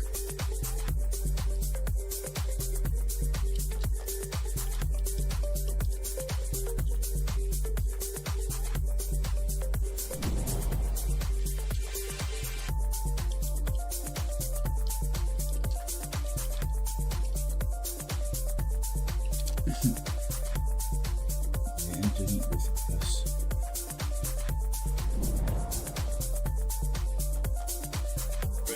Look at the viewing figures they're getting, man. I wonder, I'm going to go in and ask the bookies. Nah, it's a stupid bet. They won't be able to find a price anyway. I think you can request bets somewhere, can't you? But I think you need to request it on an event. Hey, fuck you, talk TV. Let's see what the Yankee doodle dandies are saying to it at the moment. I think it's an advert. Oh, no, it's not. They don't seem to do a continuous Schumer and President Biden for pushing forward on a vote they knew would fail. It's a total political stunt. He is bleeding votes because of the failure at the border, and he's using this as a shiny object to make people think that he's really trying to get it done. But it seems Democrats are trying to flip the script and say Republicans are the ones not serious about the border. I'm very disappointed in my Republican colleagues that they are failing to heed the country's cry for action, real action. For months, GOP lawmakers have been urging President Biden to take executive action on the border, which he will reportedly do next month. In Washington, Rebecca Castor, Fox News. All right. Thank you, Rebecca, for that report. Meantime, we are continuing to follow some breaking news out of the Middle East as we have learned that Israel's army says the bodies of 3 more hostages killed on October 7th were recovered overnight from Gaza. And you are taking a live look at the border between Israel and Gaza. This announcement comes less than a week after the army said it found the bodies of 3 other Israeli hostages killed on October 7th. Israel says around 100 hostages are still captive in Gaza, along with the bodies of around 30 more. Israeli Prime Minister Benjamin Netanyahu continues to face pressure from both abroad and at home, with Israelis divided into 2 main camps: those who want the government to put the war on hold and free the hostages, Jews, others who want the war to continue to eliminate Hamas as quickly as possible. Now, this comes as the top United Nations court is ruling later today on a plea by South Africa to order Israel to halt its military operations in Gaza and withdraw from the enclave. Israel unlikely to comply, but a ceasefire order by judges of the International Court of Justice could add more pressure to Israel. Meantime, I did want to play the very latest press conference from the Israeli government for you right now as it regards to the war. Oh, good. Good afternoon. I'm Israeli government spokesman Avi Hyman. Today is day 200. Did he just say his name is Avi Hyman? I never knew Hyman was a Jewish name. Right, if you want to play the drinking game, wait until he says not Hamas, but Hamas. 30 of the October 7th war. Our war Sounds English to me. Remain the same. Destroy Hamas, release the hostages, take a drink, and ensure that Gaza does not pose a threat to us. We'll begin today with an update on IDF casualties. Since the outset of the October 7th massacre, IDF fatalities have unfortunately risen to 634. Chief Sergeant First Class not even 1,000. Gidon Chai Dero was aged 33 from Tel Aviv. Captain Israel Yudkin was 22 from Kfar Chabad. Staff Sergeant Eliyahu Chaim Emsalem was 21 from Ra'anana. All 3 soldiers fell yesterday during a targeted raid in the Bet Hanun area. May their memories be a blessing. Our hearts go out to all the families of those soldiers killed in action, as well as those who were murdered, taken hostage, and wounded. On the announcements by Ireland, Norway, and Spain, the Prime Minister said, quote, "The intention of several European countries to recognize a Palestinian state is a reward for terrorism. 80% of the Palestinians in Judea and Samaria supported the terrible massacre of October 7th. This evil cannot be given a state End quote. Now let's delve a little deeper into this. Other than the October 7th massacre, what exactly has changed in the Palestinian Authority to warrant this prize? They continue with their policy of pay for slay. They continue to educate their children to hate. They still haven't held an election in 19 years. But it's worse than that. Fatah terrorists proudly participated in the October 7th massacre. The Palestinian Authority has not condemned the October 7th massacre. So what is this Palestinian state that you've recognized? So what is it? It is simply a public declaration that spits in the face of the Israeli people while we fight a war for our very survival against the genocidal forces that surround us.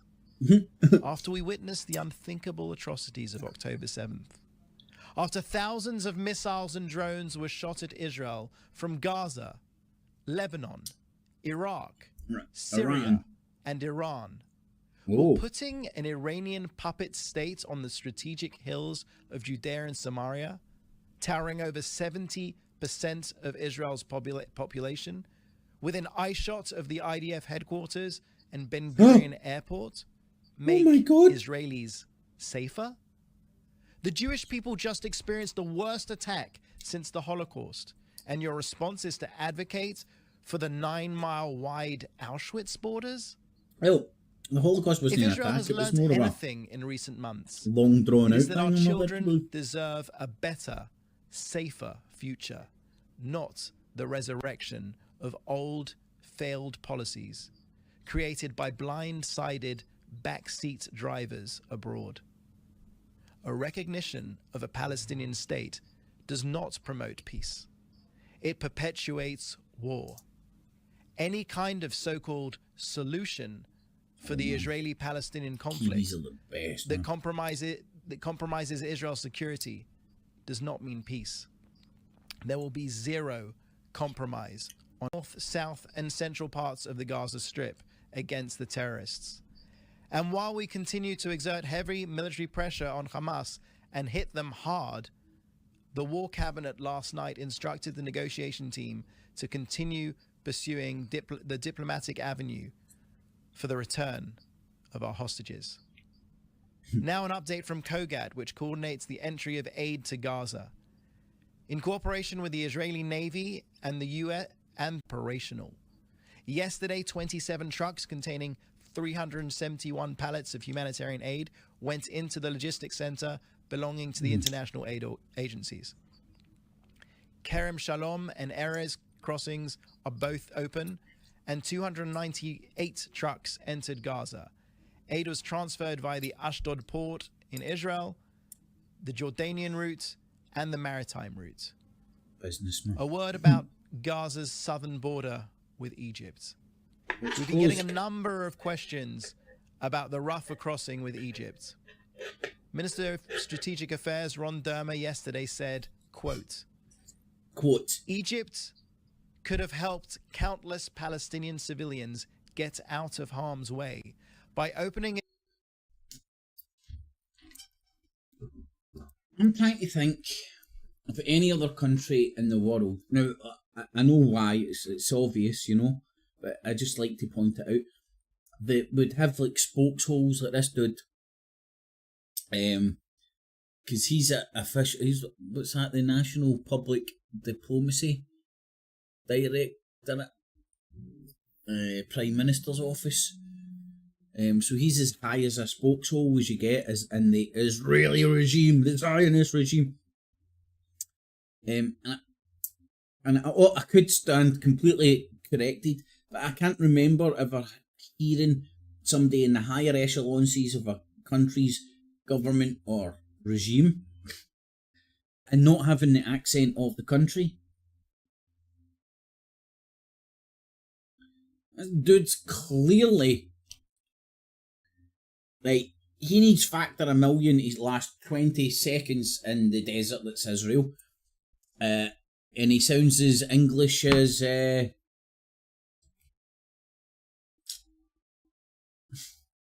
Sounds as English as the king. Its doors temporarily to refugees leaving war zones in Gaza, like many countries did for Syrian refugees, and like dozens of countries did, including Israel, for Ukrainian refugees. Egypt is now also blocking 2,000 aid trucks from going into Gaza because they oppose Israel's policy on the Rafah crossing. Well, Israel opposes Hamas stealing the aid inside Gaza, but we have not and will not prevent humanitarian aid from reaching Gazans. End quote.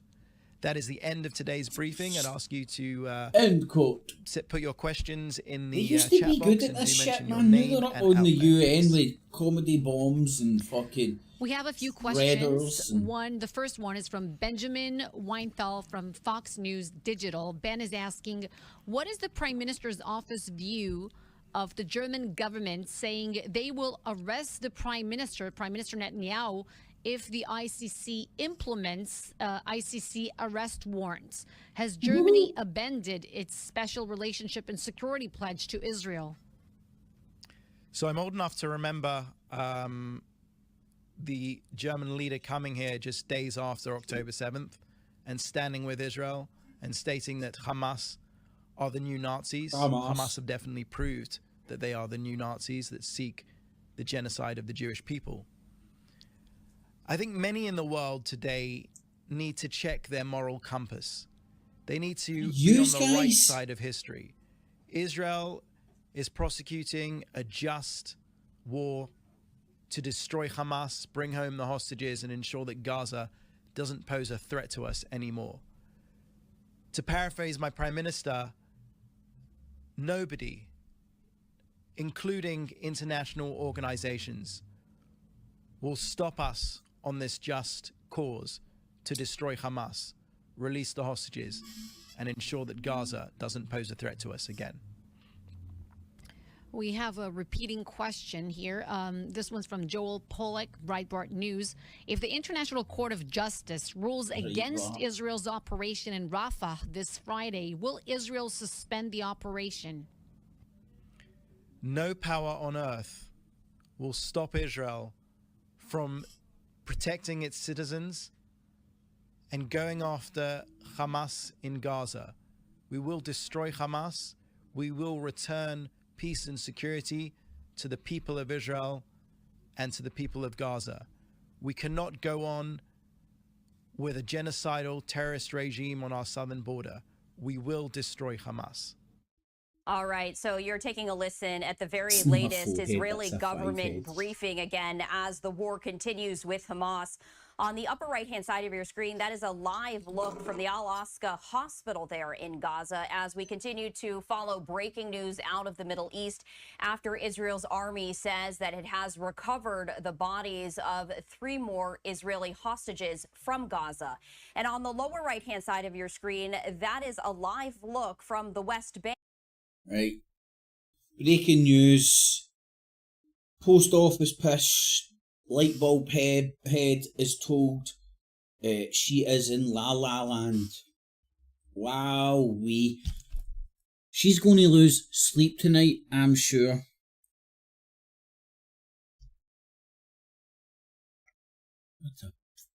This shit's going on, and as there is a pro-Palestinian protest going on there right now.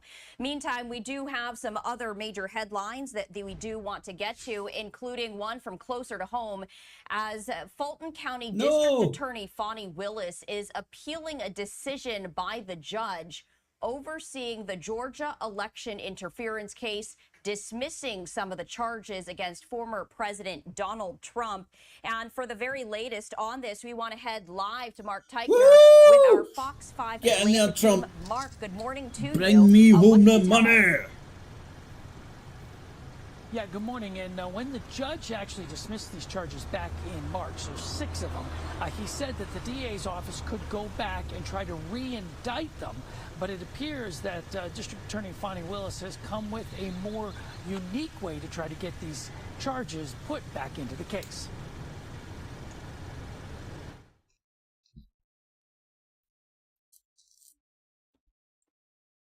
District Attorney Fani Willis is trying to turn the tables on former President Trump's efforts to get her removed from the election interference case.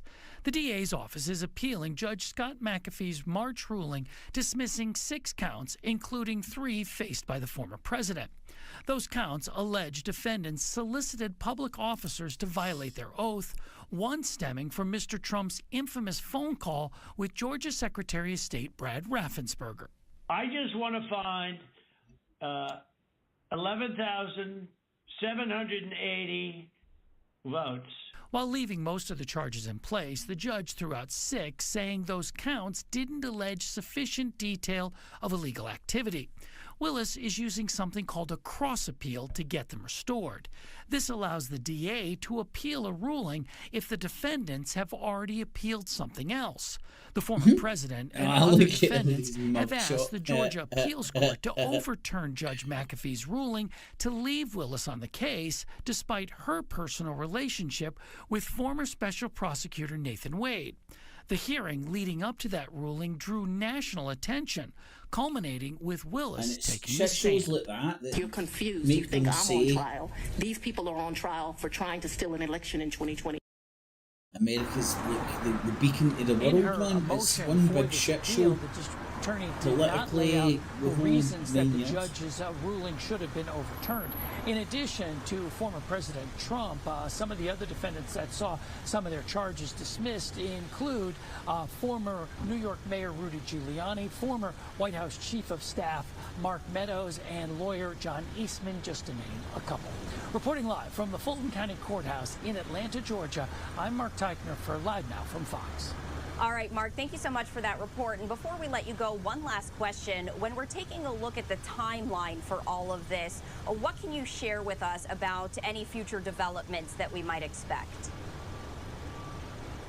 Well, the next thing you're likely going to see is the appeals court taking up the motion that was used by the defendants to try to get Fani Willis removed from the case. That's the thing that she's using to try to now put these charges back on these defendants. The Georgia Appeals Court has said that it will take up that particular appeal to try to get her removed, but they haven't said when they'll be holding arguments for that.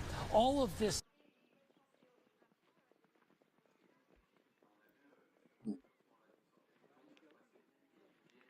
And Ramesh G, let's talk about Nikki Haley here. That's interesting what Rick said there about her announcing her public support, or at least her voting choice for Trump, right? We weren't assuming that she was going to vote for Biden, but she decided to announce this publicly, and he thinks it has a lot to do with her 2028 campaign. American dream, laying down roots and sending their kids to college. I'm really excited to see how they will continue to stay in relationship with the neighborhood and to think about how their legacy goes beyond space. Officials in San Francisco, although seeing a relatively small drop, said population declines in Chinatown are also a concern because of the effect on tourism. In the NBA playoffs, the Celtics are now just 2 wins away from the finals. Jaylen Brown was the star last night, scoring 40. Don't want that push.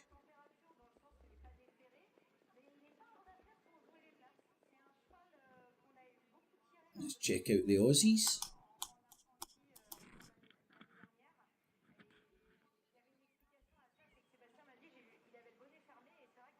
That's a wee bit of the GG so you can hear in the background. Stone Australia. She says it's unclear whether the lawsuit will address the secondary ticketing market. They're really saying that fans and artists and venues are paying the price for Live Nation's monopoly. I'm not completely sure. There are fears more than 100 people have been killed. Welcome to the program. I'm Manny Tsigas. There are fears more than 100 people have been killed in an enormous landslide in Papua New Guinea. It happened in the early hours of the morning, with many thought to have been buried while they slept. Local reports say only 4 bodies have been recovered so far. It took place in the remote Enga province, located around 600 kilometres northwest of the PNG capital. ABC reporter Belinda Cora has more from Port Moresby. The remote location of the disaster means its full impact is yet to be revealed.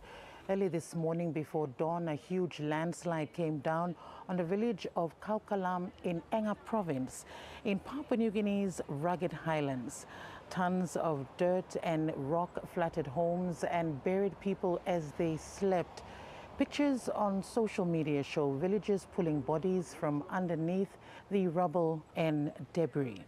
Local reports estimate the death toll at around 100. But there are fears that this could rise significantly. There was fine officials and the devastating decide whether to order a halt to Israel's Rafah offensive in southern Gaza. Justice will tonight stated region. Belinda Cora there. The International Court of Justice will tonight decide whether to order a halt to Israel's Rafah offensive in southern Gaza. South Africa made the request to protect the city last week, saying it was necessary to ensure the survival of the Palestinian people. The UN body has no way to enforce the decision. The ruling against Israel could add to its political isolation after a series of setbacks. Ahead of the ruling, Israel said it would not be deterred from pursuing its war on Hamas militants. No power on earth will stop Israel from protecting its citizens and going after Hamas in Gaza. We will destroy Hamas. A British nurse has lost her bid to overturn her convictions for the murder. No, that made it onto the international scene. Yaroslava on the outer now has the lead. Idefix Jihem on the inside, races in second. Right. Gossip I've follows got these in Gypsy third. Delano. And then on the outside, Garu Beji. Further behind, the green of Gypsy Number Delanoe as the runners swing into Gypsy the home straight Delano. for the first time. There's my guy there, I think. Yaroslava leads the way. Right, is it just me, or like if French do everything a wee bit more flamboyance, but can you tell that they're French horses? Moving up on the outer, they look less gallopy, more like prancing. Third position, you know, like as the lead changes hands, and it's Garu Beji this the other day. Now takes them off onto the far side for the first time. They don't look like they're running full by a couple. pelt. They look like they're pure. Second position, Gypsy Delanoe. Then on the inside, Yaroslava. Behind Yaroslava on the outside is Gossip. Right. Then Where's towards my guy? the inner races Idefix Jihem. That's that the my front guy five as they go down the far side. Right, well, my guy's got Going a towards green the hat, next turn, black stripe. Garu Beji with the lead. Two Is that my horses guy pretty number? much level pegging behind are on the outside Gypsy Delanoe and on Yes, the that's inside my good there. Come Yaroslava. on! Behind those, the red cap of Idefix This is- Jihem, who's now just being passed by Gossip on the outside. Second. Further back, 21, Disorderly that's not too Talk in shabby. sixth position as they enter the home straight once again. Right, come on, Gypsy! Come on, you fucking So moving Gyppo. down to pass the stands for Go the for it, second man. time. And still out in front, Garu Beji. Shows by a length and a half. Gypsy So that was the final straight. Delanoe on the Oh, no, it's not. on the inside Yaroslava. They're a length and a half clear of We break Gossip for the on the news. outside as they swing left-handed once again onto the far side. They go for the final time. Come on, Garu Gyppo. Beji, maybe now by 2 lengths. I'm not joking. The Beginning horses to, do look like they're assert prancing one or two instead of those like at the back of the field galloping. just beginning to struggle. The French. 8 horses dropped Come away. on, Gyppo, don't And it's drop the out, towering man. figure of Garu Beji who Right, leads the what's way my towards each the way home bet turn. gonna get me? Still on the 3 inner places. Yaroslava and on the outside Gypsy Delanoe. Come on, Gypsy! That's the front 3 as they make the swing back towards the home straight for the final time. Yes, go on, Gyppo! So turning back in, and Garu Beji has now quickened on, gone a couple of lengths clear. 1 or 2 others now beginning to They're move all towards spreading the it, man. outside, trying to challenge. Where's Gyppo but went? Is he Garu in the Beji inside? still in front on the inside Gypsy No, Delanoe. no, no. Yes, Garu go on, man. Beji, Gypsy Get in there. Delanoe on the near side, Idefix Jihem. Ah, fuck. But Couple Garu of Beji's seconds held on to when it. the each way From in bet, so second position, Gypsy Delanoe, close call third. Photo between numbers 3 and 7. we break for the news. I don't want to say I'm a clairvoyant, but I'm a clairvoyant. I knew the gypsy was going to win. Anyway, so that's me with my... it was a 5 pence each way bet, so 10 pence, and I win 14. Profit of 4p, motherfuckers. You see how much enjoyment I got there? And I made for 10 pence, and I made 4 pence, because I'm great. Defending one China. Let's have a listen to the... Oh, the Chiners. Let's have a listen to the Chiners. It would help if we could hear them in it. The fleets and aircraft are cruising around Taiwan Island. The spokesperson for China's State Council Taiwan Affairs Office, Chen Binghua, says they serve as a strong punishment for the provocative. 20 million people live with rare diseases and 200,000 new patients are diagnosed each year. Doctors say from war to rare diseases, how disappointing. Affordable medicines is vital. Right, it's going to be another half hour before we can get top of our news for there. Oh, here, I want to hear if it can be shown. That's down 7% on present levels, and that's a saving of £122 a year for the average household. So the tenner catch a is month. that this cap is likely to rise again in October. Why? Because wholesale gas and electricity prices will rise around the world, certainly in Western Europe, as we go back into the winter, and also because there's danger of geopolitical squalls in the Middle East, Russia, Ukraine, which will push up those wholesale oil and gas prices, pushing up wholesale energy prices. And it's worth saying that even though the cap's just come down to around £1,500 a year, let's keep this in perspective, because the month before the war in Ukraine, the standard UK combined annual utility bill was £1,084, so around £500 less. Here we go, yeah, we got the graphic. Thank God for that. So there you go, the average gas and electricity bill, just over 1,500 quid from July, down 7% on current levels, 122 quid saving for the average household per year. The cap's likely to go up again in October, in my view, and we're still way above, even though this cap's just come down, where we were before the war in Ukraine. The average combined gas and energy bill for the average UK household, down a bit, 50% higher now left than it a was bit, before the war in Ukraine, right a bit, back in bang, early 2022. and you're saving money it's good even to though get you're that paying more. perspective. So much cheaper before the invasion of Ukraine. I want to ask you about Labour's big idea for a state-owned, presumably partially state-run, Great British energy company. Keir Starmer seems to be claiming that not only will this save us money, but it may even make us money.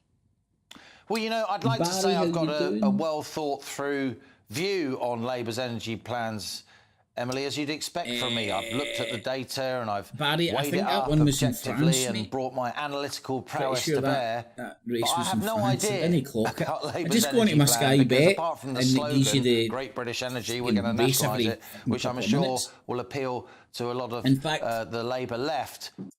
Right, let's choose a horse together. Right, and remember, betting isn't big or clever.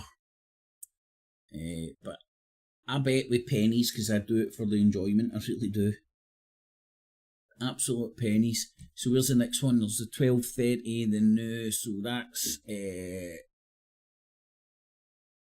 Sonoda. That sounds like it's in Japan. Look at the name of the motherfuckers. Right. I like to do a wee each way bet, so I'll go for like medium odds and a name I might like. I'm Creator, right? Moon Garden. I'm Creator. Odds are a wee bit long. What's the each way bet? Suspended. It's kicked off. So there's 12. That's fair view. I think that's done in England, I'm not sure. King of Queen. Let's see, is there any decent odds? Oh, he's at 51, but he was at 41 to 1, so just outsiders, rank outsiders. Nines. That's as low as he's been, so he might go lower, so nines is alright for a wee each way bet. The lowest bet you can make, 5 pence each way, costs you 10 pence. And when I win, I will win. If he comes first, I'll win 58 pence. If he comes second or third, because it's an each way bet, I'll get 185, and I'll win 13 pence. I'll get 13 pence. That's my 10 pence back, and another 3 pence. So take a mulligan. Number 3. I don't know if he's in the white jersey. Yeah. And you can see that because at one stage he was almost 7 lengths back. Oh, that's so South Africa. I think King of Queen, if he gets a kiss. South Africa, you can only tell with the. I watched the previous sprint as well, Nana, with a little bit of softer underfoot condition. Nana. Yep. Afrikaan. So. Just something to think of. We don't know yet, but I did notice that. And a little bit of rain does affect the turf here in the eastern does affect the turf here. You can have a look at which side your horses are drawn, but in a straight you can then pick either. You just have to hope your jockey does. I'm sure Craig's going to go towards the inside. Bodies of 3 hostages were covered. Efficient. Now this fellow is the mount of Marco van Rensburg for trainer Cliffy Miller. And he's another one whose form really does tell its story. He's an honest individual. And but they killed. He should be in the shake-up here. He should be, and I see the blinkers remain on. They initially were taken off, but I see they're back on again. Needs more to win. Always thereabouts, but just has to find those extra 2 or 3 lengths. I do think that Cliffy Miller... I'm not that much into the GGs that I like to listen to all that stuff. I'm like, I'll take that one. Stick a small one-way bet on, two-way, each-way bet on it. And then you can watch a wee bit of the GGs, man. Horse racing's fun.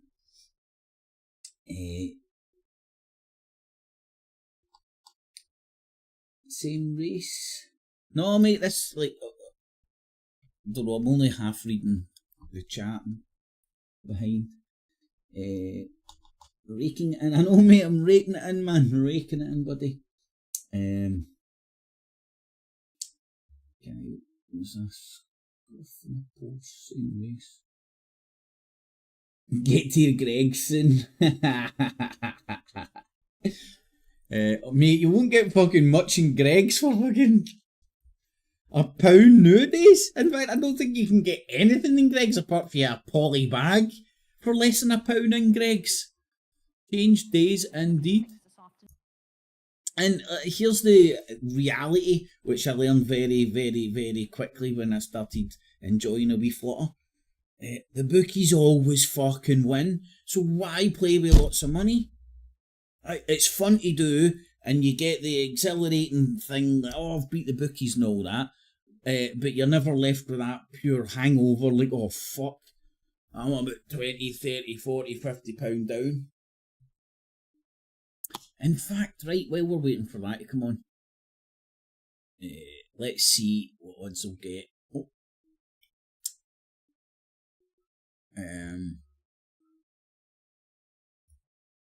Pretty sure it's tomorrow.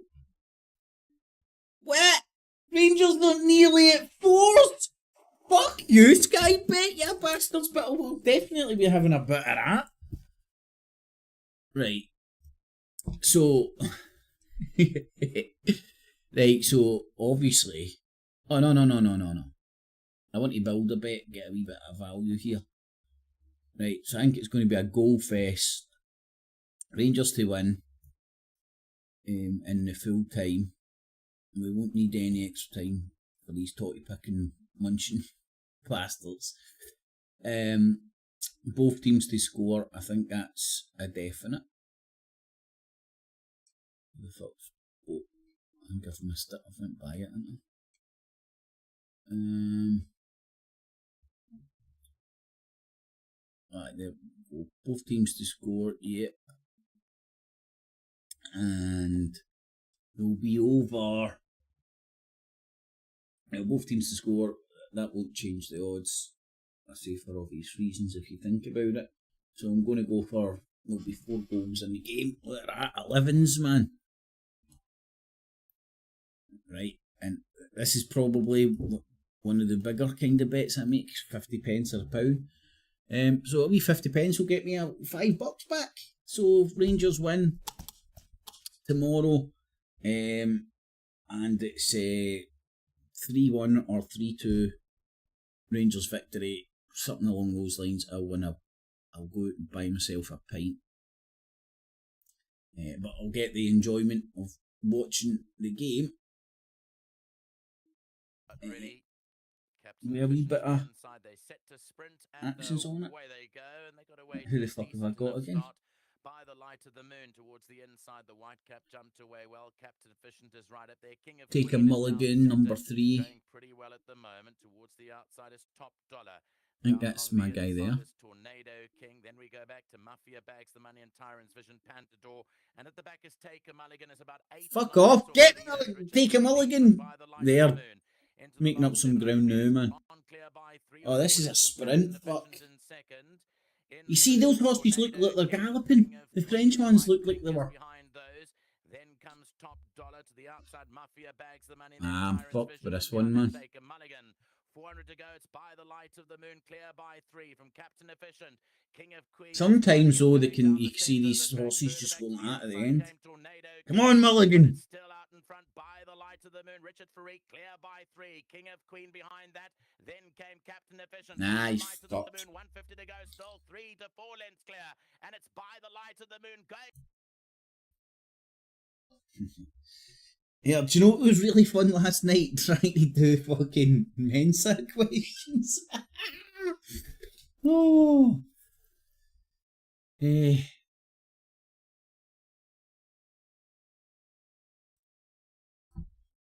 Hold on a wee sec.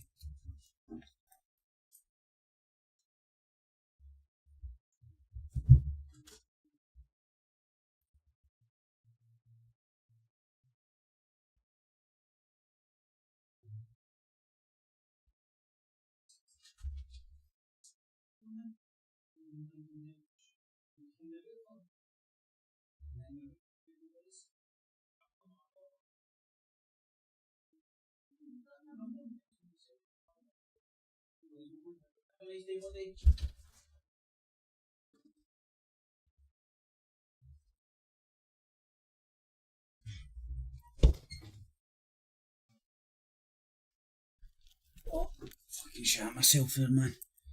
Always hate my door going. Oh, fuck, right. Right, that one was fucked.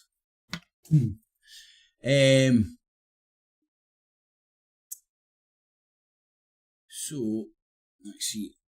Take a mulligan. I've just seen that. Fucked. Right, so that takes a while for the official things to come through.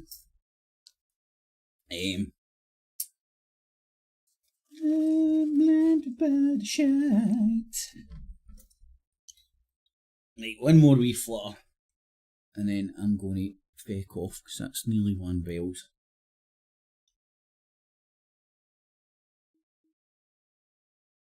Right. Oh, that'll be kicking off soon. 11s. Love Force. Oh, I like that. I like game apples. It was as low as 10s. What's changed? What the fuck is it changed to? 9.5.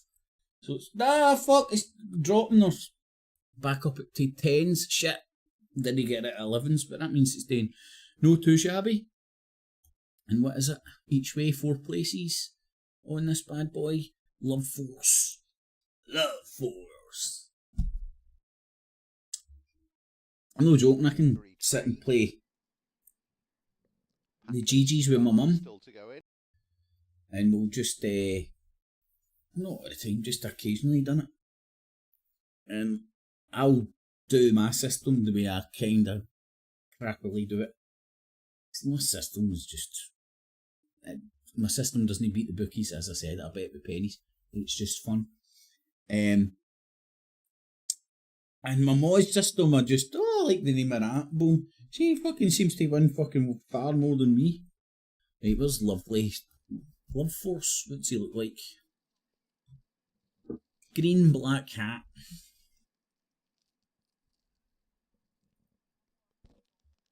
Mystery train just being eased forward now. So, I'm going to fuck off after this. thanks everybody that's joined. Tune in. Orders, and they are often racing Oh, 1400 meters the distance. do you know what? Right in the center of Maybe to keep myself occupied in the morning, I might do a wee one in the morning. So one, the all-white change colours of Princess towards the tune in tomorrow for your daily politics. Enough. On the white outside, the blue of stick a wee thumbs up, sub, bell up, tell your friends, family, foes. Down towards the home turn. So Weekender has now picked up the lead, goes on by a couple of lengths to Princess on the outer, Mystery Train on the inner. Mr. Gann between those two, then Call the Shots. Two Shades of Green, Love Force on the inside, racing Come on, Love Force. Super. Then towards the outer, Honky Tonk Woman, the light blue jacket. Slightly outpaced is Paco Star at the back of the field, also struggling at the back is Salala as they make the turn into the home straight. So moving down to the 500. And the lead still with Weekender. Just moves a little bit wide on the track, which opens up a gap on the inside. Mystery Train, Cheek Pieces, comes through on the near side to now take on Weekender for the lead. On the inner, Vice Captain is working into the equation. Mate, Will's mad, dude. Mystery Train, who's probably just about got the lead. Weekender fights back and impedes a Vice Captain.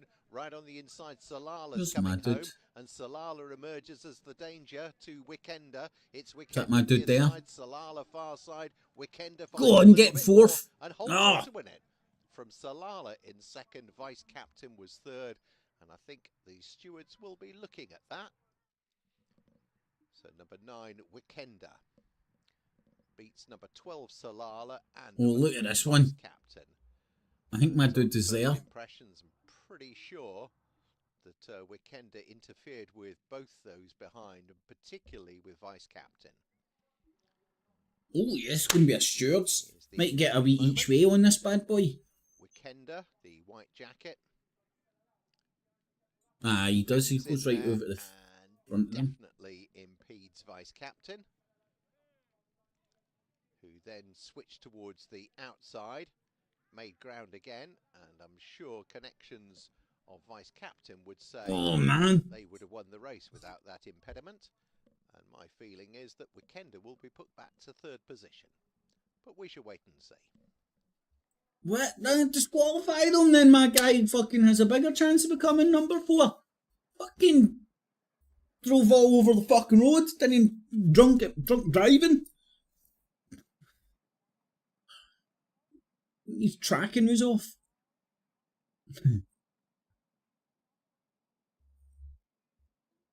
Right. What was number 6? Oh, this is just the after, isn't it? It's not the race.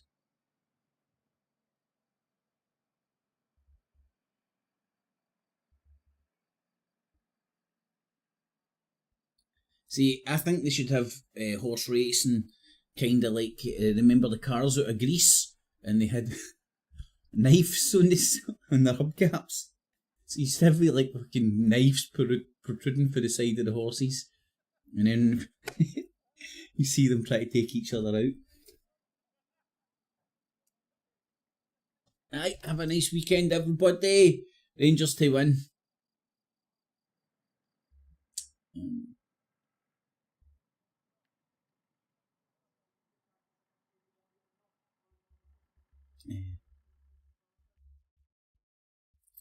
Oh, what? See, this is what they do. They make you want to buy a racing TV. No!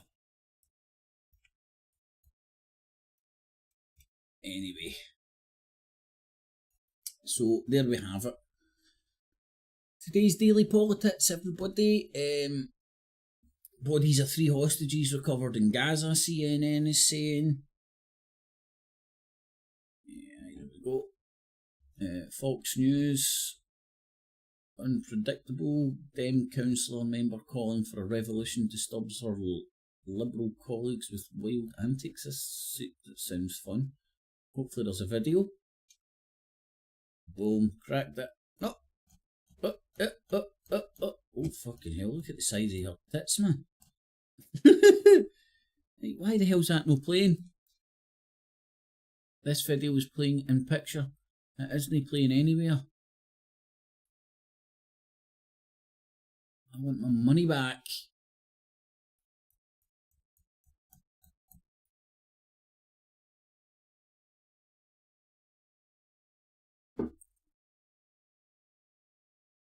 What the fuck is going on here? Is that no doing what the fuck?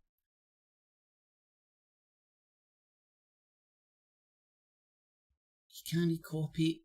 I don't know what's happening there.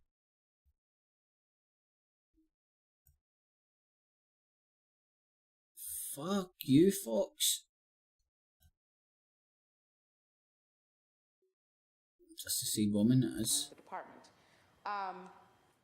And so as far as the veterans, I will not call on the colleague that...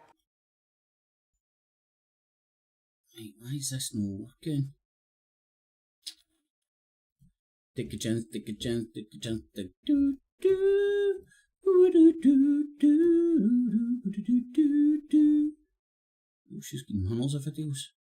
It's all really gaff. That was a year ago. 9 months. 4 months. 2 years.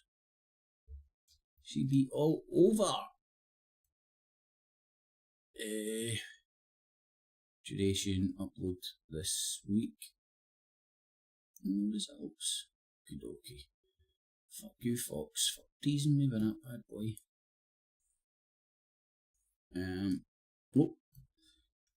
China says drills around Taiwan test ability to seize power. That sounds very positive. Putin signs decree allowing authorities to seize US property in Russia. Tit for tat. Isn't any rocket science, the tit for tat shit. They're doing all the exact same shit.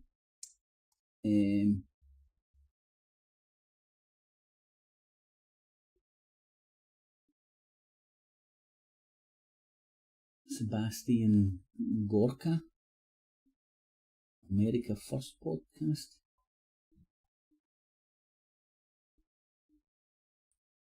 Oh, shut up, Luton. You know you're just fucking winding me up, man. Well, Goddy, everybody can watch my crap, man. It's up there for everybody's perusement and enjoyment. I'm certainly no Donald Trump. I don't know whether he was meaning that as a good thing or a bad thing or whatever. But no. I don't even know who Sebastian Gorka is.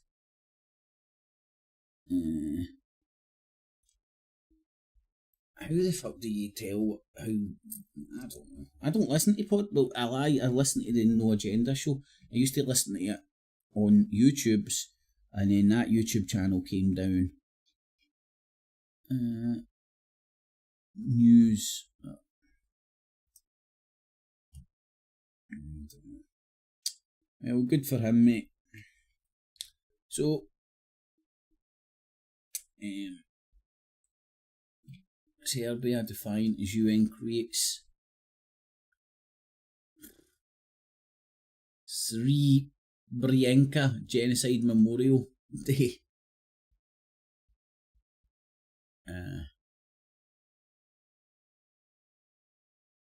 Alright, that's what that stuff from Bosnia and whatnot was earlier.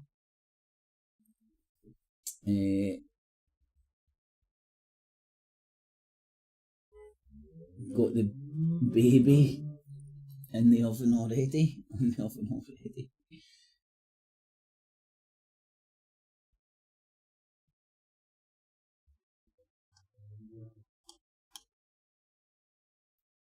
Well, I don't know. Is he pro-Trump or something? Coddy. He was deputy something or not. He was part of the... Oh, well, mate, I get all my contact details down below, so people can feel free to contact me if they want. You can find out from the new Trump. That was on the German news not too long ago. There's Muppets going after green people. So the news, right, is it? This is the UK-centric first page. Anything about army backtracks on teen rejected over breast cancer.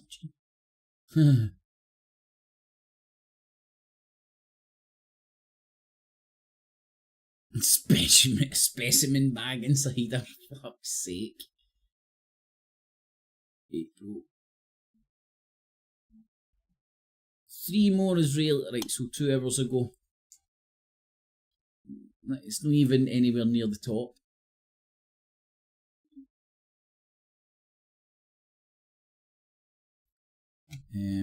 But if we go to their world headlines, young people leaving lives, Myanmar, 3 more Israelis, it was chaos in Mallorca. If they see us, they will bomb us. The BBC in a war zone, who'd have funked it in Myanmar? I think it's becoming more apparent. It's China in America, China in the West. Ex-Marine can be extradited to US. Australian judge rules. Ohio lawmakers urge Biden to November ballot. I will still be surprised if he runs. Honestly. Dogecoin dog. What the fuck? Ignoring Sudan genocide. Well, how do you put... What genocides do you focus on most? Anyway. That is the wee news roundup. For today, from your Daily PoliTITS, tune in tomorrow if you like politics but are sick of the tits, then get your fix of the Daily PoliTITS every morning around 5 to 9 normally, if I'm not up at that time. If I'm up at that time. Not winding you up. Got the baby oil on the oven already. He was deputy something now. Would you go on American First Podcast? I think I'd go on any podcast, mate. I would want to listen before it. I've never listened to an American First Podcast. Or with the name of it, man, they've got to be having Trump's cock down their throat, obviously.